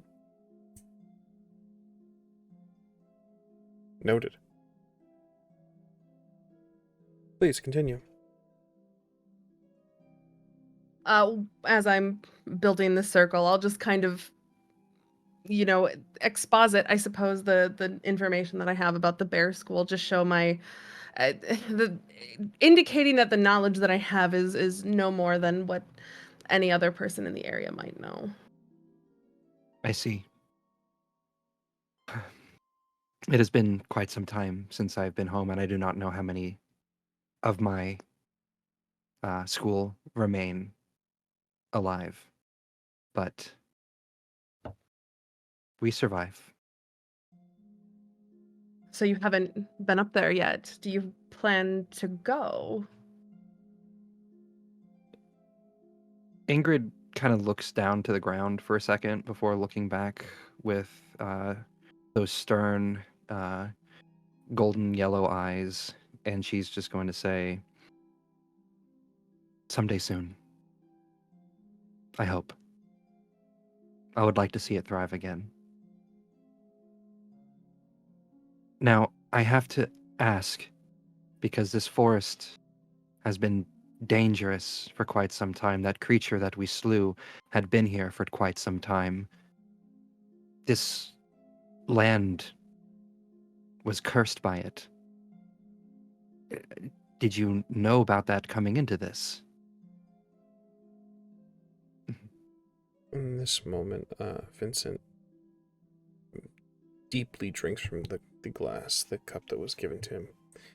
And then, in a few gulps, finishes and almost, not slams, but a little more forcefully than necessary, sets the cup to this side and says, "Our reasons for being here are our own. It's none of your concern." It was a simple question. Nothing more. Though it is strange to see a small party of your own coming into this area. Oh, don't mind Vincent. He's very, very protective. We've known each other a very long time. We two met while playing on the sand and have been friends ever since. I understand. Is the ritual going off, by the way? I believe at this point the circle has been drawn. So I have to make a roll, I think, for it. Yes, that would be your ritual. Was it called ritual casting? Ritual crafting. Ritual crafting, yeah. Yeah. While that's happening, using the wet bag, Rogue's gonna send a thought to Cersei of, isn't this magic? What do I know about priests? They're magic. Kind of a lot. I mean, priests also practice magic. I would say that you know probably about. Yeah, it's not a hidden secret. Yeah, you know what you know about priests. If there's any information you'd like me to throw out there, by all means. But for this purpose, your Gotcha. knowledge is yours. She'll say through the telepathy, it is, and this, if I'm correct, this is the spell or ritual. She says it is. Good. Good ability. No.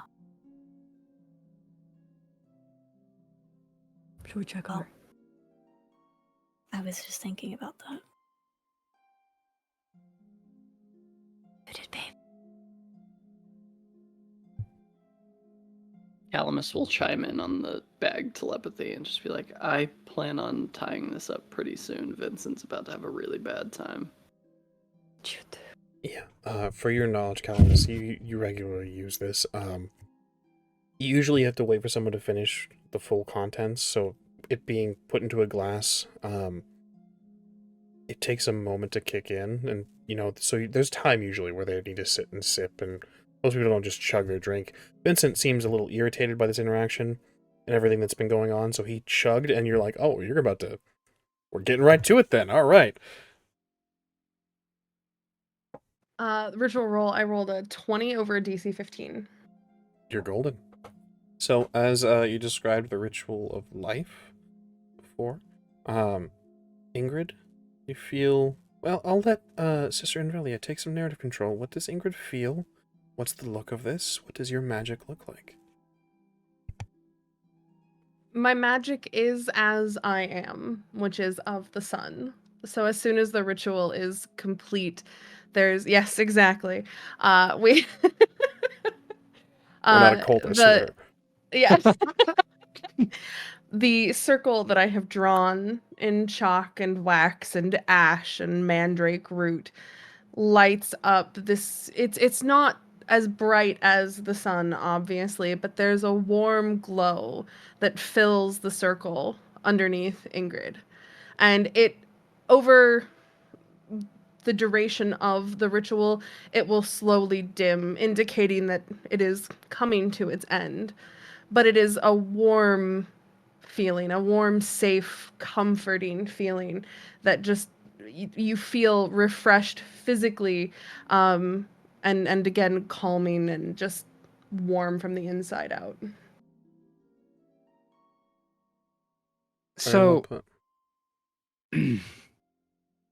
Ingrid does look to relax, and I gotta ask, will this heal the burn scars itself, or will it actually still scar over? They are fresh enough to the point where it would mute them, to say the very least. There might be some scars left, but it will not be nearly as bad as what it could have been. Still more scars for the collection. I wasn't gonna have baby smooth hands forever.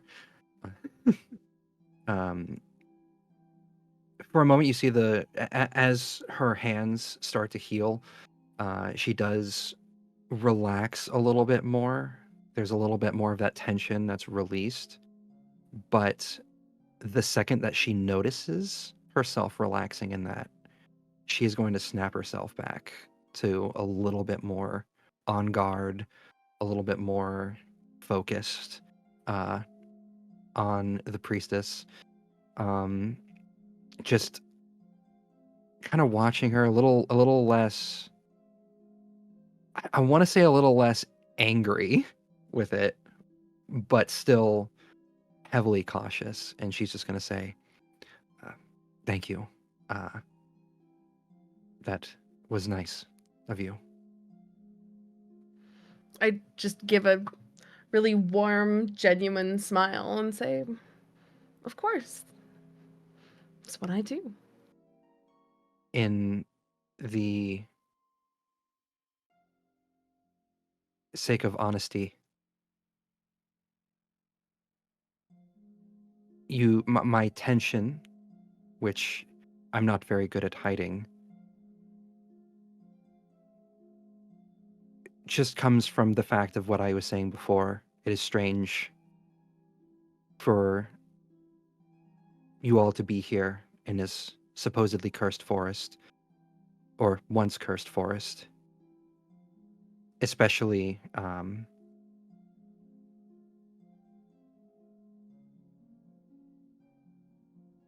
she looks to the ground for a second, and she's gonna say, my name, my full title, I call myself Ingrid of Sintra. Calamus is locked onto Vincent. He is staring at Cersei. Just his eyes are going a bit wide. Just kind of starting to sweat. The pupil dilation kicked in. Oh, without a doubt. Great. Speaking of Cersei, is the cart within 10 meters? I would certainly say so. Do you want to use the wet bag? It's okay, thank you though.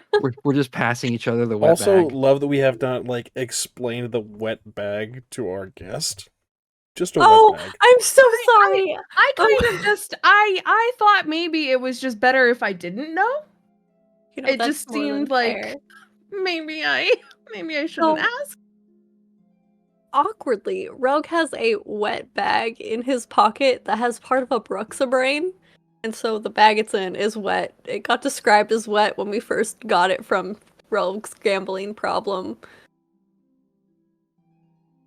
Right. So it's just a Bruxabrain. Instead of saying that, we call it the wet bag. Could I telepathy with wow, words, Elodie? Absolutely. How are you? Trying to listen. They Doing alright.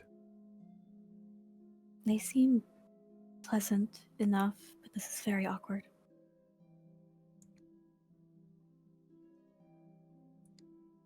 It's your tongue, my love.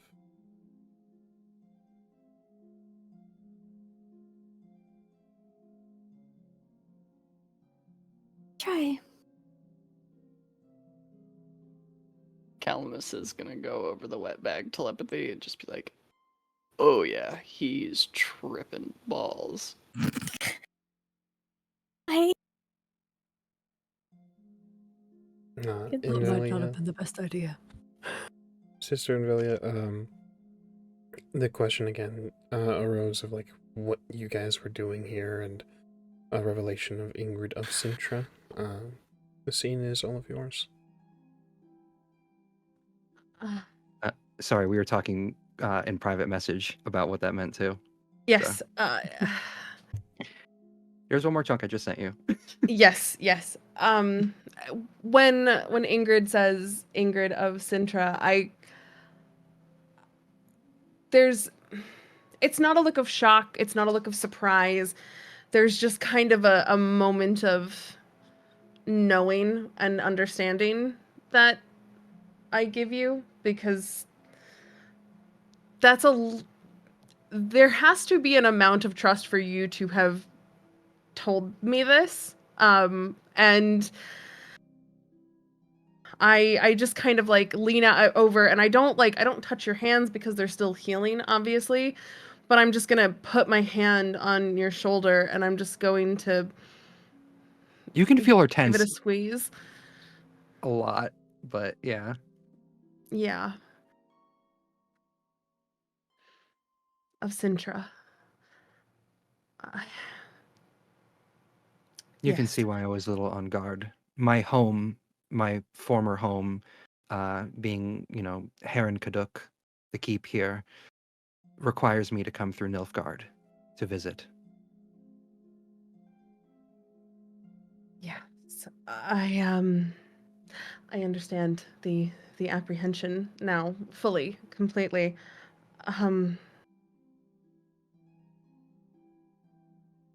As I at this point I'm gonna turn and I'm gonna gesture towards Vincent, and I probably see what's going on at this point. But I need to finish the thought that I'm having before I figure out that. So so I just I'm going to place my other hand on Ingrid's shoulder, and I'm going to squeeze very firmly, and then just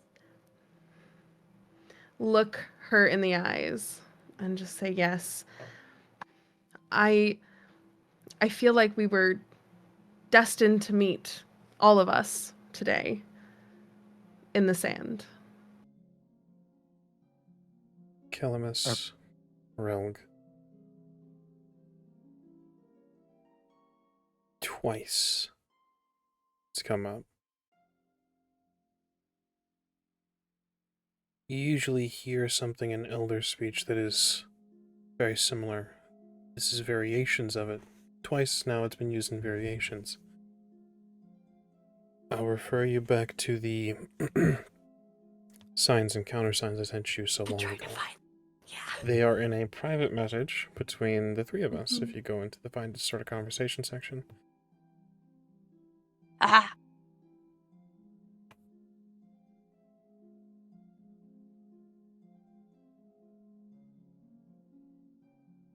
This is, recognize this.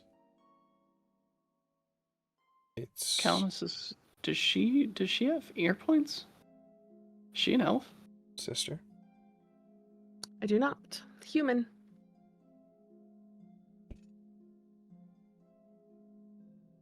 Calamus will just nod.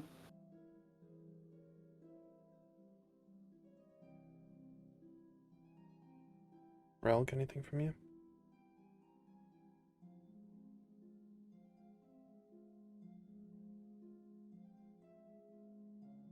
Well, it's good to meet people that way, you know. Cal never Are we in the sitting in sand. the sand? I'm pretty sure this is... Okay, this is something you're about to figure out about Ingrid. She's hyper literal on a lot of things. So she is actually looking down at the ground and I think this is more dirt and cave dust than sand. Milk. Yeah, no. Rel responds back with, yeah.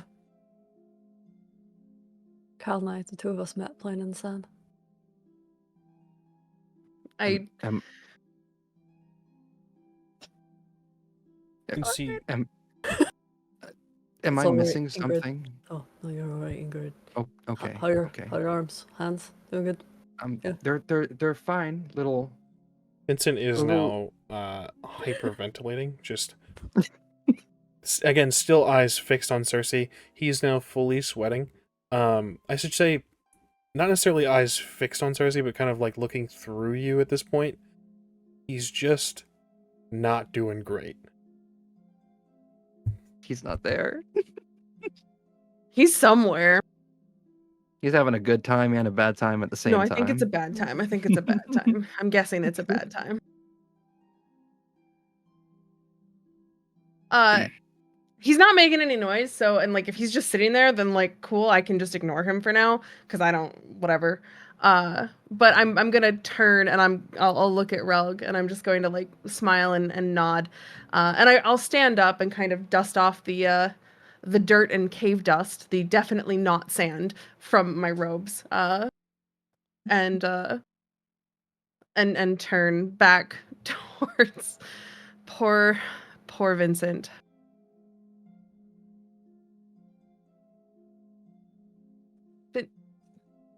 Vincent? Staring through, he's now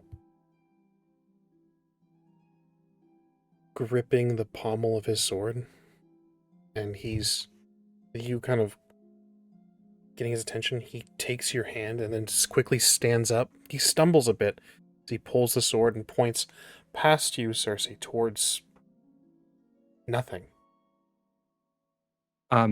Okay, already tense. I know she was healing me and all that, but seeing a sword pulled out and pointed, Ingrid is getting up, and Fate, her big, like, it's silver, but her big claymore-like great sword is out in her hand again. It looks as if your companion has taken ill, sister.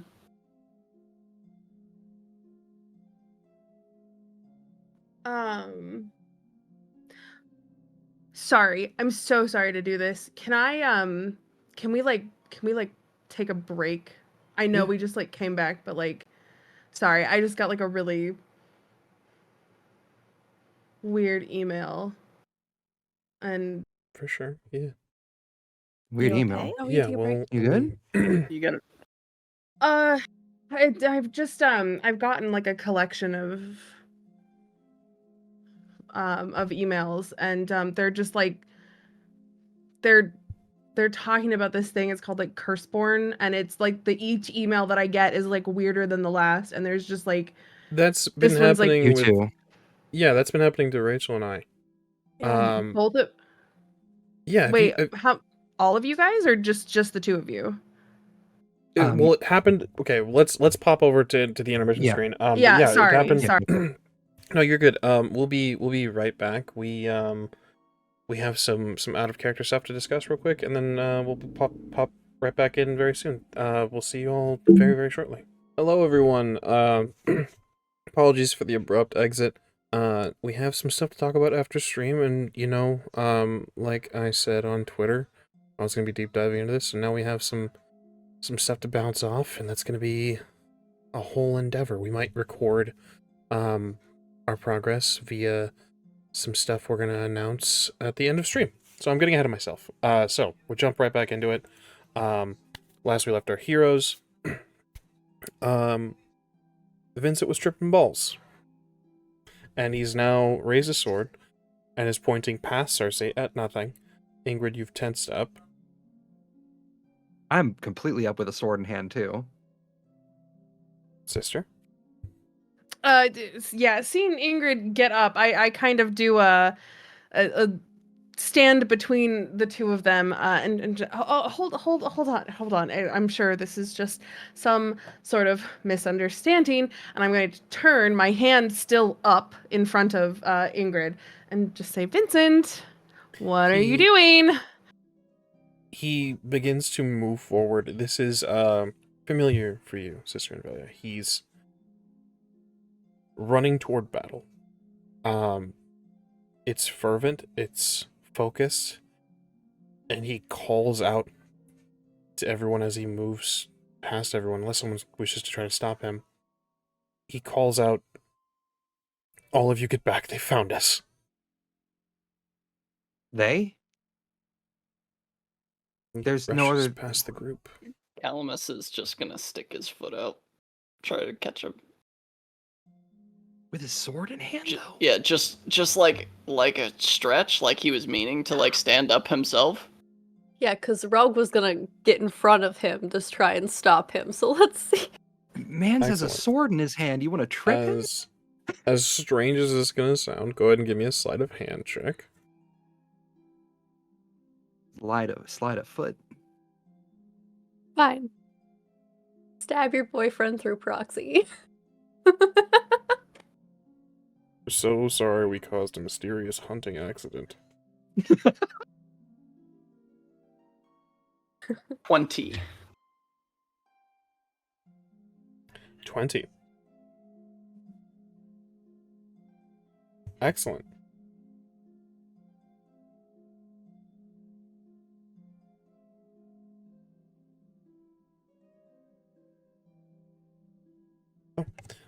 Sorry, my math is bad. You can see Vincent rushing forward. As if ready to defend the group, he trips over your foot, Calamus. He falls to a knee. Oh dear. Doesn't really fall flat on his face, but he stumbles and kind of takes a step. He twists the sword, jabbing it into the ground. This is rocky terrain. It's likely going to chip and cause some damage to the sword itself. And he looks very focused back toward the nothingness and just is scanning, waiting. Yeah, Rogue's gonna get in front of him, just... I haven't found us. No, you're just having a bad time right now. Everything's gonna be okay. Rel, give me a human perception roll, please. Ingrid's Continue. while that's happening, Ingrid's gonna go in the direction of where he was charging and pointing a sword, and just kind of just like exist in that space, I guess, so to speak, like showing that nothing's there. You do this, Cersei. You notice Elodie has exited the cart. She has no weapon. You can see she's eyes fixed on Vincent. The clarity she has in this moment is difficult to tell, but she's currently viewing him as a threat. Okay, so I'm gonna get up. I'm gonna go over to her, and I'm gonna do this quickly. And well, I'm gonna like try to slip past the commotion, and like everyone's focused on Vincent. I'm gonna say, "Fine, I think Calamus spiked his drink, and everything's bad right now, but it's okay. You can just lay down." The Where do you result wanna of meet your them, I roll, mean? Rogue. 17? 17. Relg, this is recognizable in a couple of ways. You've seen this before. Calamus has spiked his drink. He's having a bad time. It's a bad trip. Mhm. But as well, this is a soldier who's seeing memories. He's been thrown into a sort of PTSD episode. The hallucinogen will wear off very soon. he might still reel from this.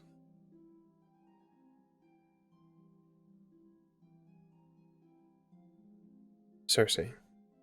Melody, eyes fixed on Vincent, just...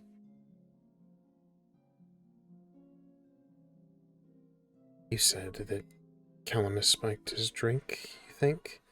She says, there was only one way to find out. No, it's okay. It's okay. Would you rather me sit with you? In the cart. Away from him. She opens her mouth to speak, and you can see fangs have elongated. She nods. Now she's clutching your hand and just... She looks, there's a lot of internal struggle. Sit with you. We'll be safe. Sister and Villia, an awareness roll, please. I am going to spend my last 4 luck because, why not? Absolutely. Why not? Just spend that. While that's happening, Rogue standing in front of him, letting him know, like, not touching him. Because Rogue knows how that goes when people try and touch him when he's having those moments. Where it's, oh, we made it out. You're gonna get on your feet. Go sit down. You're not there. We're here. We're here. He nods, he's trying to breathe, and he just says, "When? Martel. Jared." Just reciting names.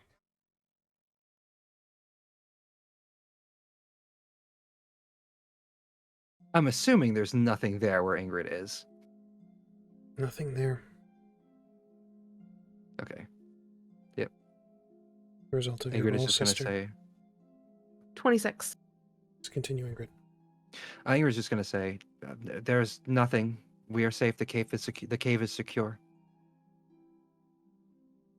Sister, you see Cersei in the direction she's guiding a woman whose eyes are fixed on Vincent. Her mouth is hanging a bit slack, and there's something wrong with her teeth. Elongated canines. It's not normal, it's not human.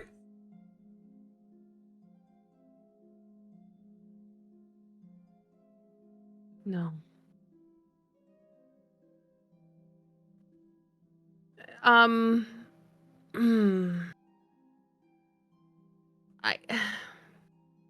I want to draw attention to this person because they are the only one that has not been in this group, and I feel like we have all come to a point of understanding with one another. So to hide an entire person is not the right word, but at the same time I'm incredibly concerned about Vincent, but this what is the look? Is there, can I see how this person is looking in Vincent's direction? Yes, Calamus, you unmuted yourself with intent. I saw you. We'll get to you very, very shortly. Melody, this woman is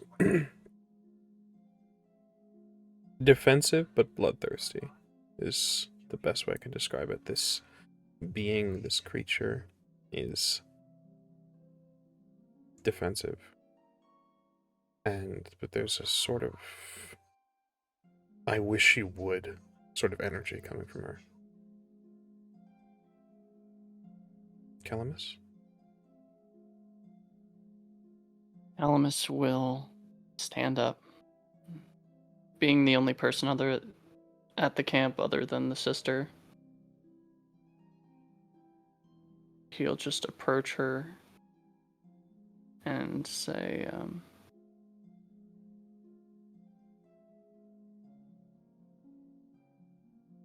love knows no species, and there are men who walk the middle of the road.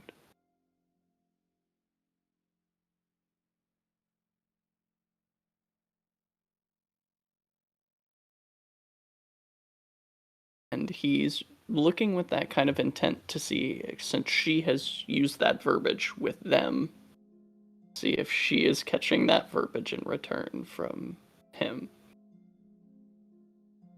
I have to find it. While you peek through Would the you things like that me I've to sent. send it to you? I found it. Thank you. Okay. I just had to find it because there's a lot of them. I'm so sorry. While you look through those, Relk, he's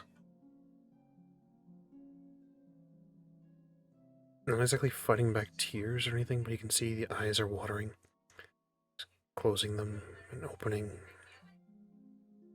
repeating the names. It's a longer list.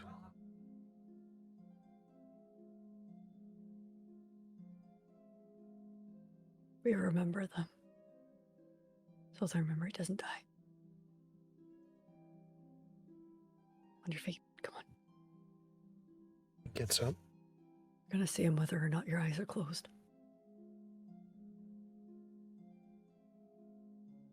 And Rogue's gonna hand him his drink and the cake. And he Ingrid takes is some deep also breaths. Ingrid's gonna probably like have walked up to you at that point because this dangerous having somebody like that with a weapon. She's gonna say to Rogue, "Is everything okay?" I got handled. And Rogue's gonna look up. And Cersei's getting Elodie back in the cart. Yep. Maybe we would check to see how everything else is going. Okay.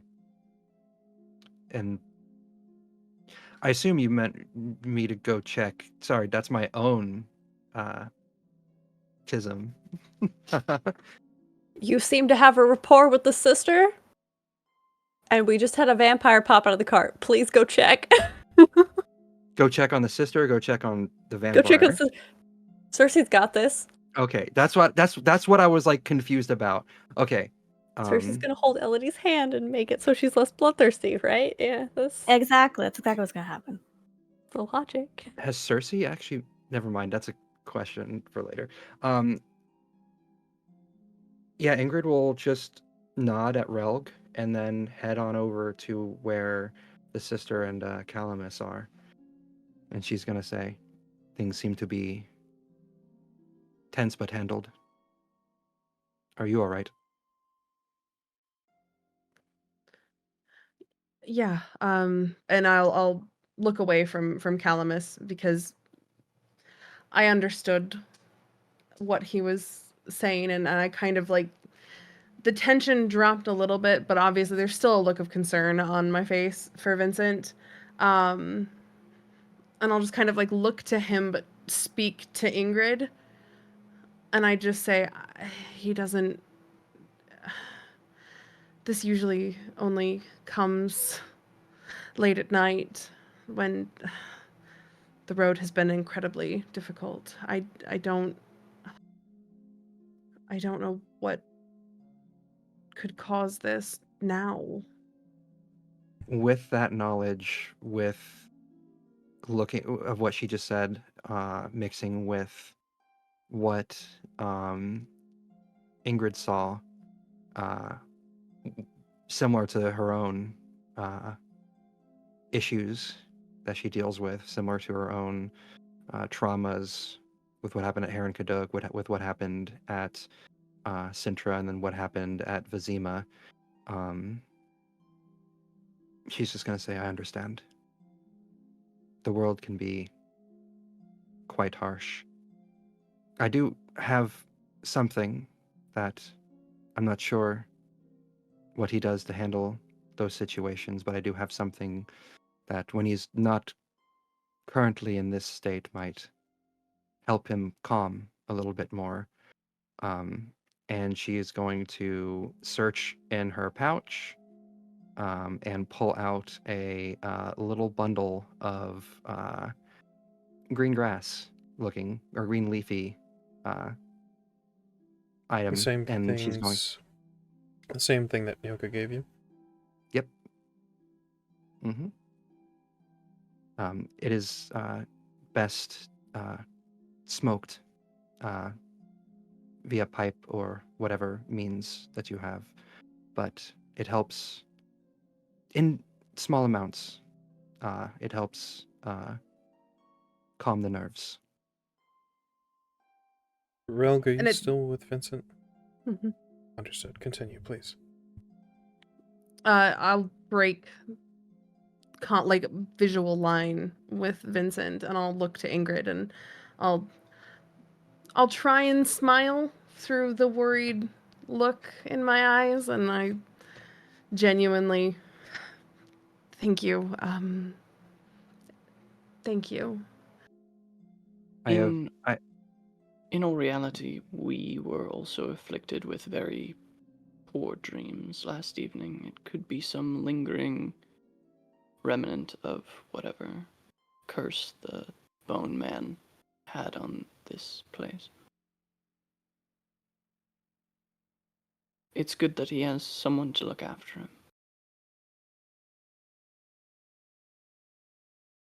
It's at this point that Relg would actually see Sunny plodding over towards Vincent.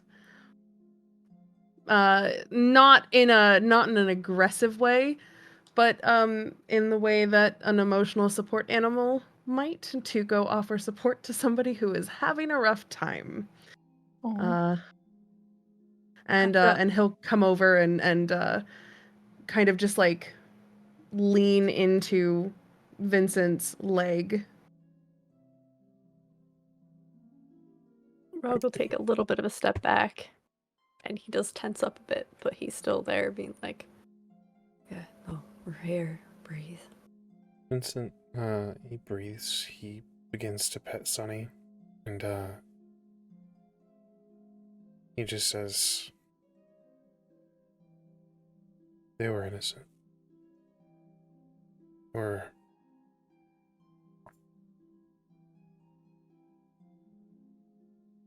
We were trying to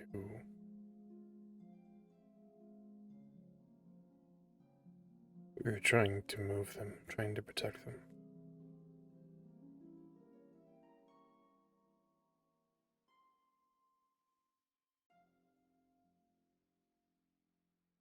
War doesn't care about intent, unfortunately.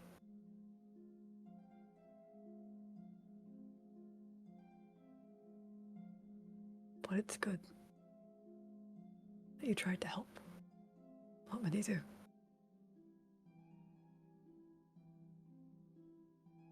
It's better to be a weapon for something that means something.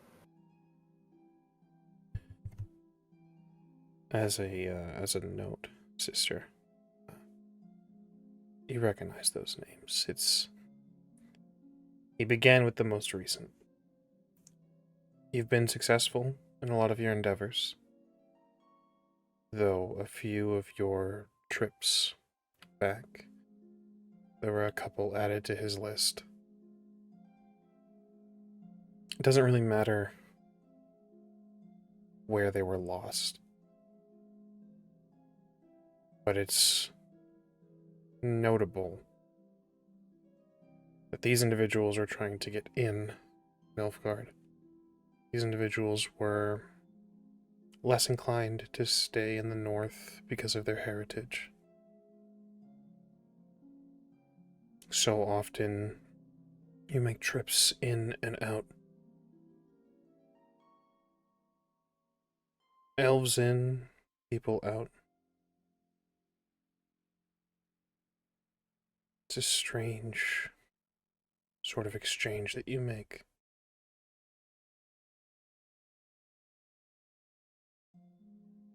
But you recognize those names.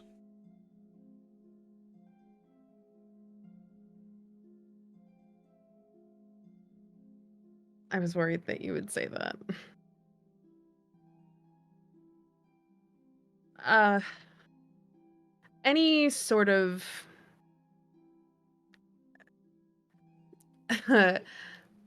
way that I project myself or have projected myself, any sort of attitude that I've put out there. It you saw a little bit of that crumble in the beginning when she was asking Vincent to stay, to take a break, and you kind of see it now. Just little cracks in the foundation of this image that she has built and put out for the world to see. And she fidgets with the plant that Ingrid gave her, and it's clear that there's something bothering her beyond just what's going on with Vincent. Anytime he adds a new name, there's that look. Yes, well, I think, Are you all right? yeah, I think, I think, I think we've taken up enough time, and we should go. We've got a long trip ahead of us, and I'm sure you all have things to do, and apologies. Could I Yes. play you one last song to send you on your way? Sure, Calamus. Calamus will take his lyre. This is a song he has never played before. A song that Calamus has been writing for a few weeks on the road now. I won't go through the entire lyrical content, but the operative piece is in the last two stanzas of the final verse. His glory is giving in to a love so bold. Glory so bold to snuff the white flame's shade. It's not Calamus's usual jaunty tune. It sounds more like a confession. It sounds more like pleading with someone you love on hand and knee not to leave. It's painful in its beauty. Vincent rises as you play. Pats Sonny behind the ear. He looks to you, Relg, says,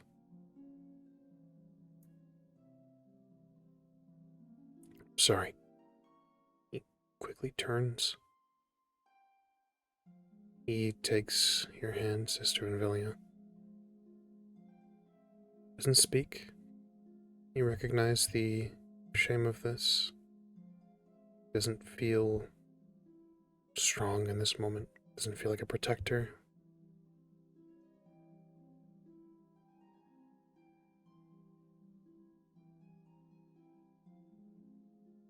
I'm not unfamiliar to this, but it doesn't make it any easier every time it happens. But we do what we do, and we do it together. And that's for better or for worse, through thick and thin. And right now, things are just a little thin. We should be on our way. Our next trip is soon. Yes.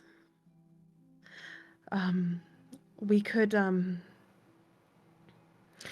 stop at that place you like and pick up those meat pies for dinner tonight. Not. The looks to Ingrid and Calamus and Relg.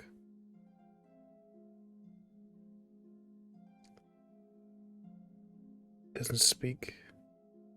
You're not even really sure if he can bring the words past the lips. Just quiet and silent, I'm sorry. Rogue's gonna nod to him and slip 2 portions of that mandrake's root into the bag of the gambling winnings. And headed to... Go ahead. Oh no, Ingrid's going to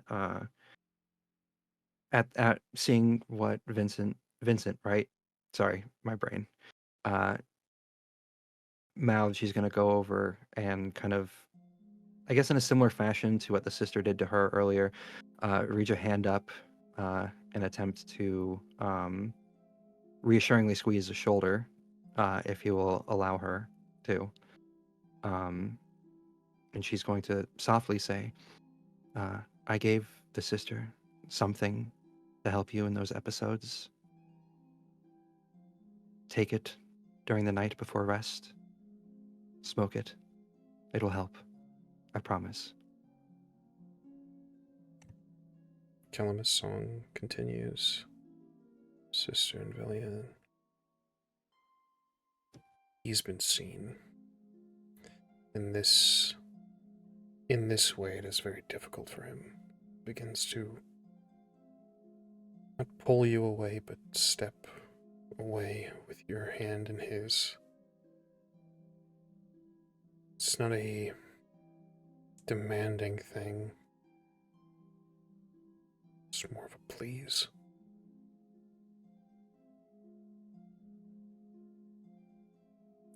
The two of you walk. As you walk, Calamus continues to play. As this song drifts through the air, someone fighting their own battle is obscured. Cersei, you and Elodie sit in the cart. You sit with her. She's unwell. She's justifying her actions to you. Never see you hurt again. I will be there to protect you. It's okay. It's okay. I will not fail you. You never did. She's slipping, Cersei. It fades from I will protect you, and I will not fail you, to he would have been dead before he drew his blade if I had just been with you. Further still, it goes into he could be dead now. You will it. No, my love. He's okay. It's okay.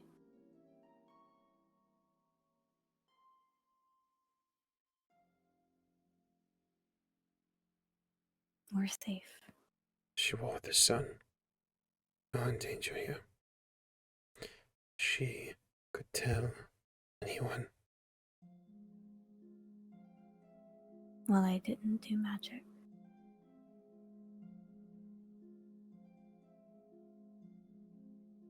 Anyone who looks at you can see. You're made of magic, my love.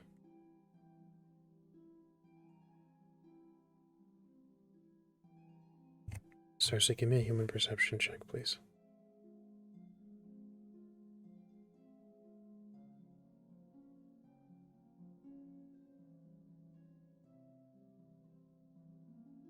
Mm.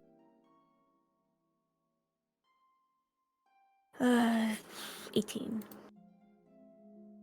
18? Mm. As I said, you know Elodie better than anyone. These are pretty words. These are confessions of love and declarations of beauty. But it's too fervent. She's looking for violence. She's more so just looking for blood.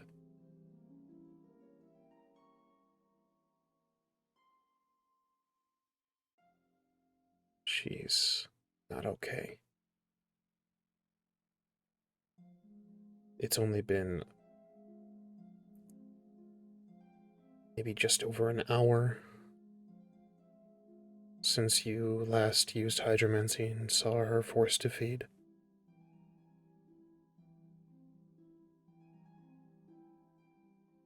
There might be a problem here.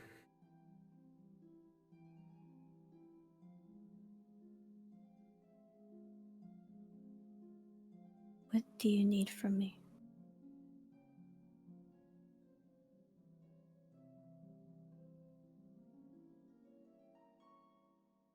Just need you safe. I'll smile at her. I am safe. You're safe too.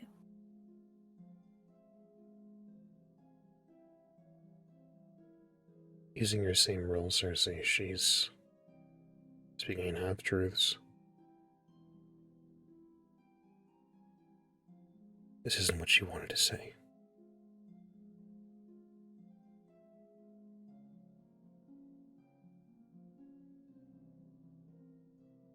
She'll shift a little. She'll guide, no, what she'll do is she'll guide Elodie to sit on the bed with her. And sit next to her. Turn towards her. Take both her hands. I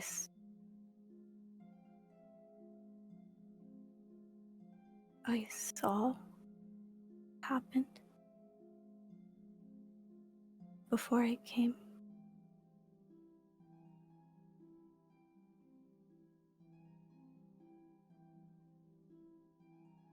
Her eyes don't meet yours.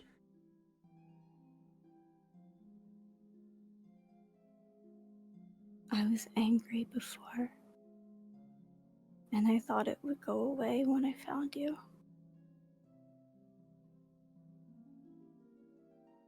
But no. We'll kill him. And he'll never hurt us again.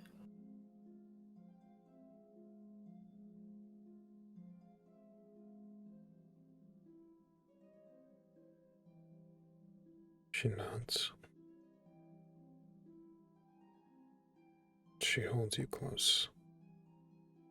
Half changed as she is, her fangs elongated, the nails longer than they should be. Half monstrous, she holds you.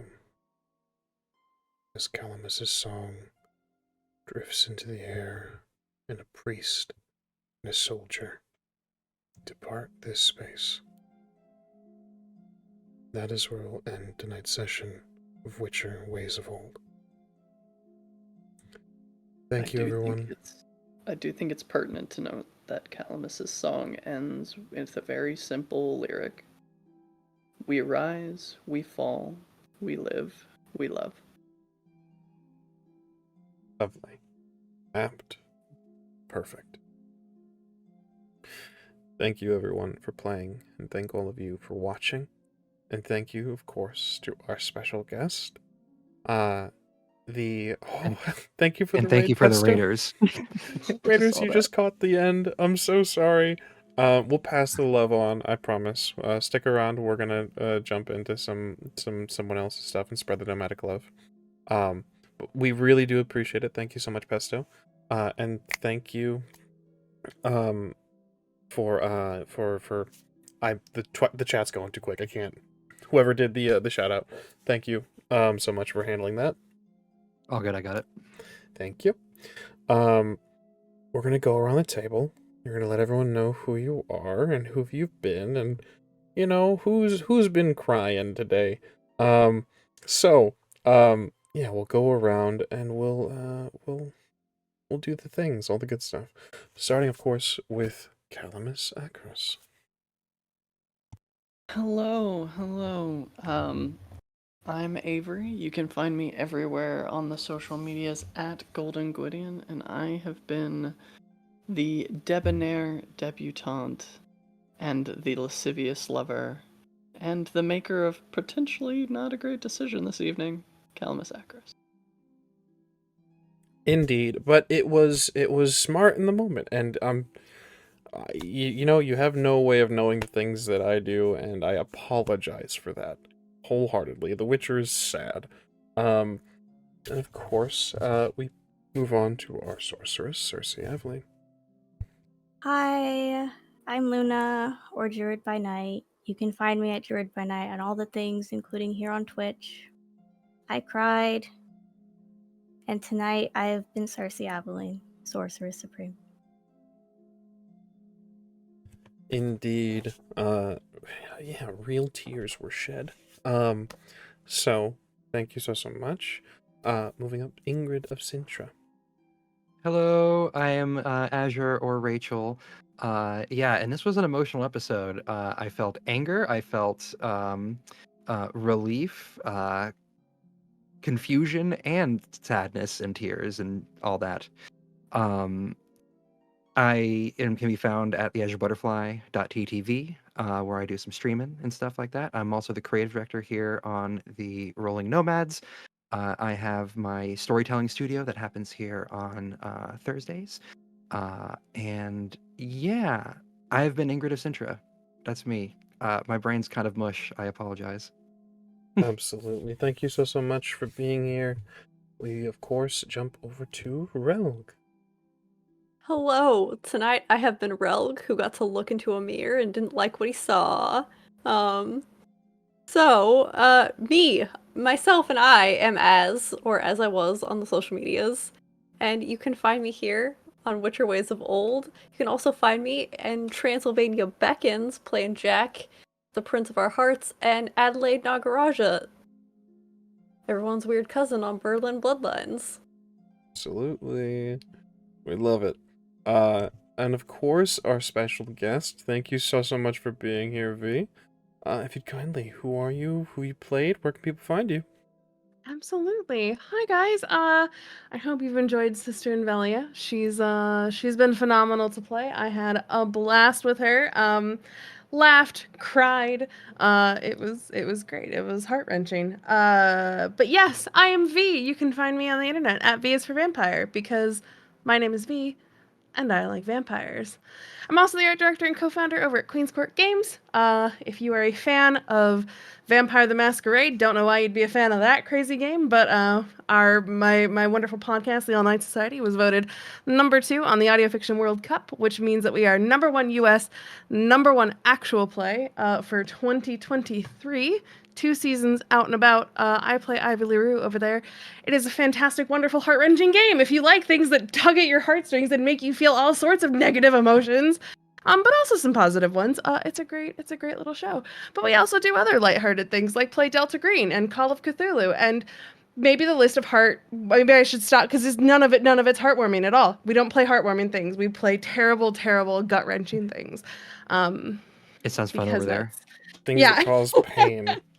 Yes, absolutely. Here's my knife. If you would just stab me with it and twist, that would be great. Thank you. But yeah, so you can find everything over at Queen's Court Games at Queen's Court RPG on Twitter because character limits suck. But at Queen's Court Games everywhere else, including here on Twitch, YouTube, TikTok, all the things. Thank you so much for having me. This was so much fun. Absolutely. Just fun having you. And as Calamus has opened the path, you're of course more than welcome back. Yeah, we threw in the link. We got there, the proper link in the chat. So we really appreciate it. And of course, go check out Queen's Court Gaming or Queen's Court Games on Twitch. A lot of good stuff over there. And we really appreciate you taking the time to hang out with us. We have much to talk about off stream. We're gonna bounce some ideas off one another. We're gonna figure out this whole Curseborn nonsense.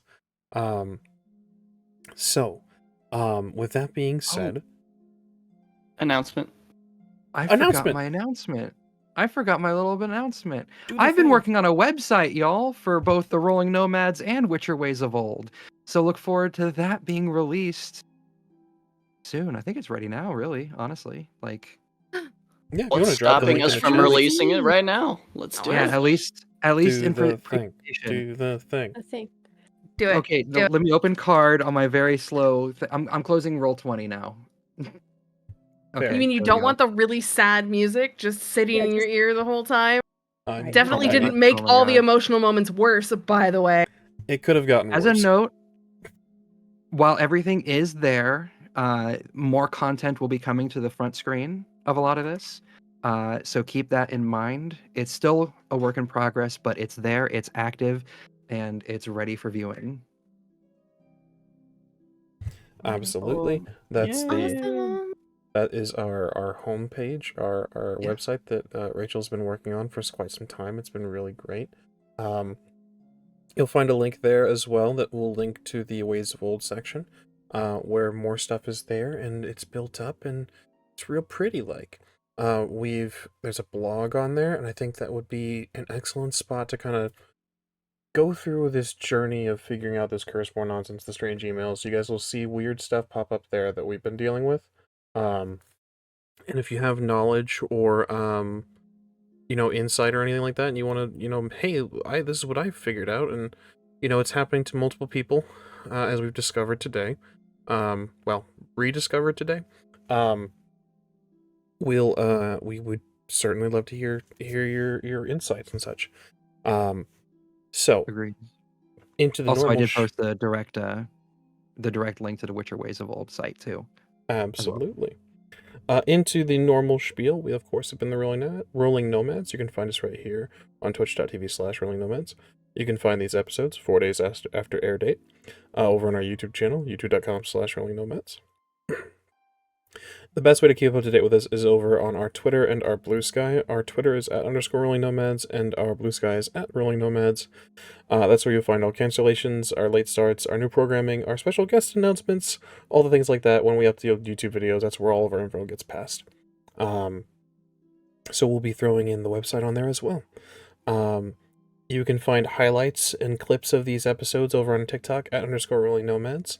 Where you can be put onto new stuff. If you journey over there looking for Witcher stuff, you might be finding some vampire stuff and be like, you know what, I really want to see them be sad vampires instead of sad witchers.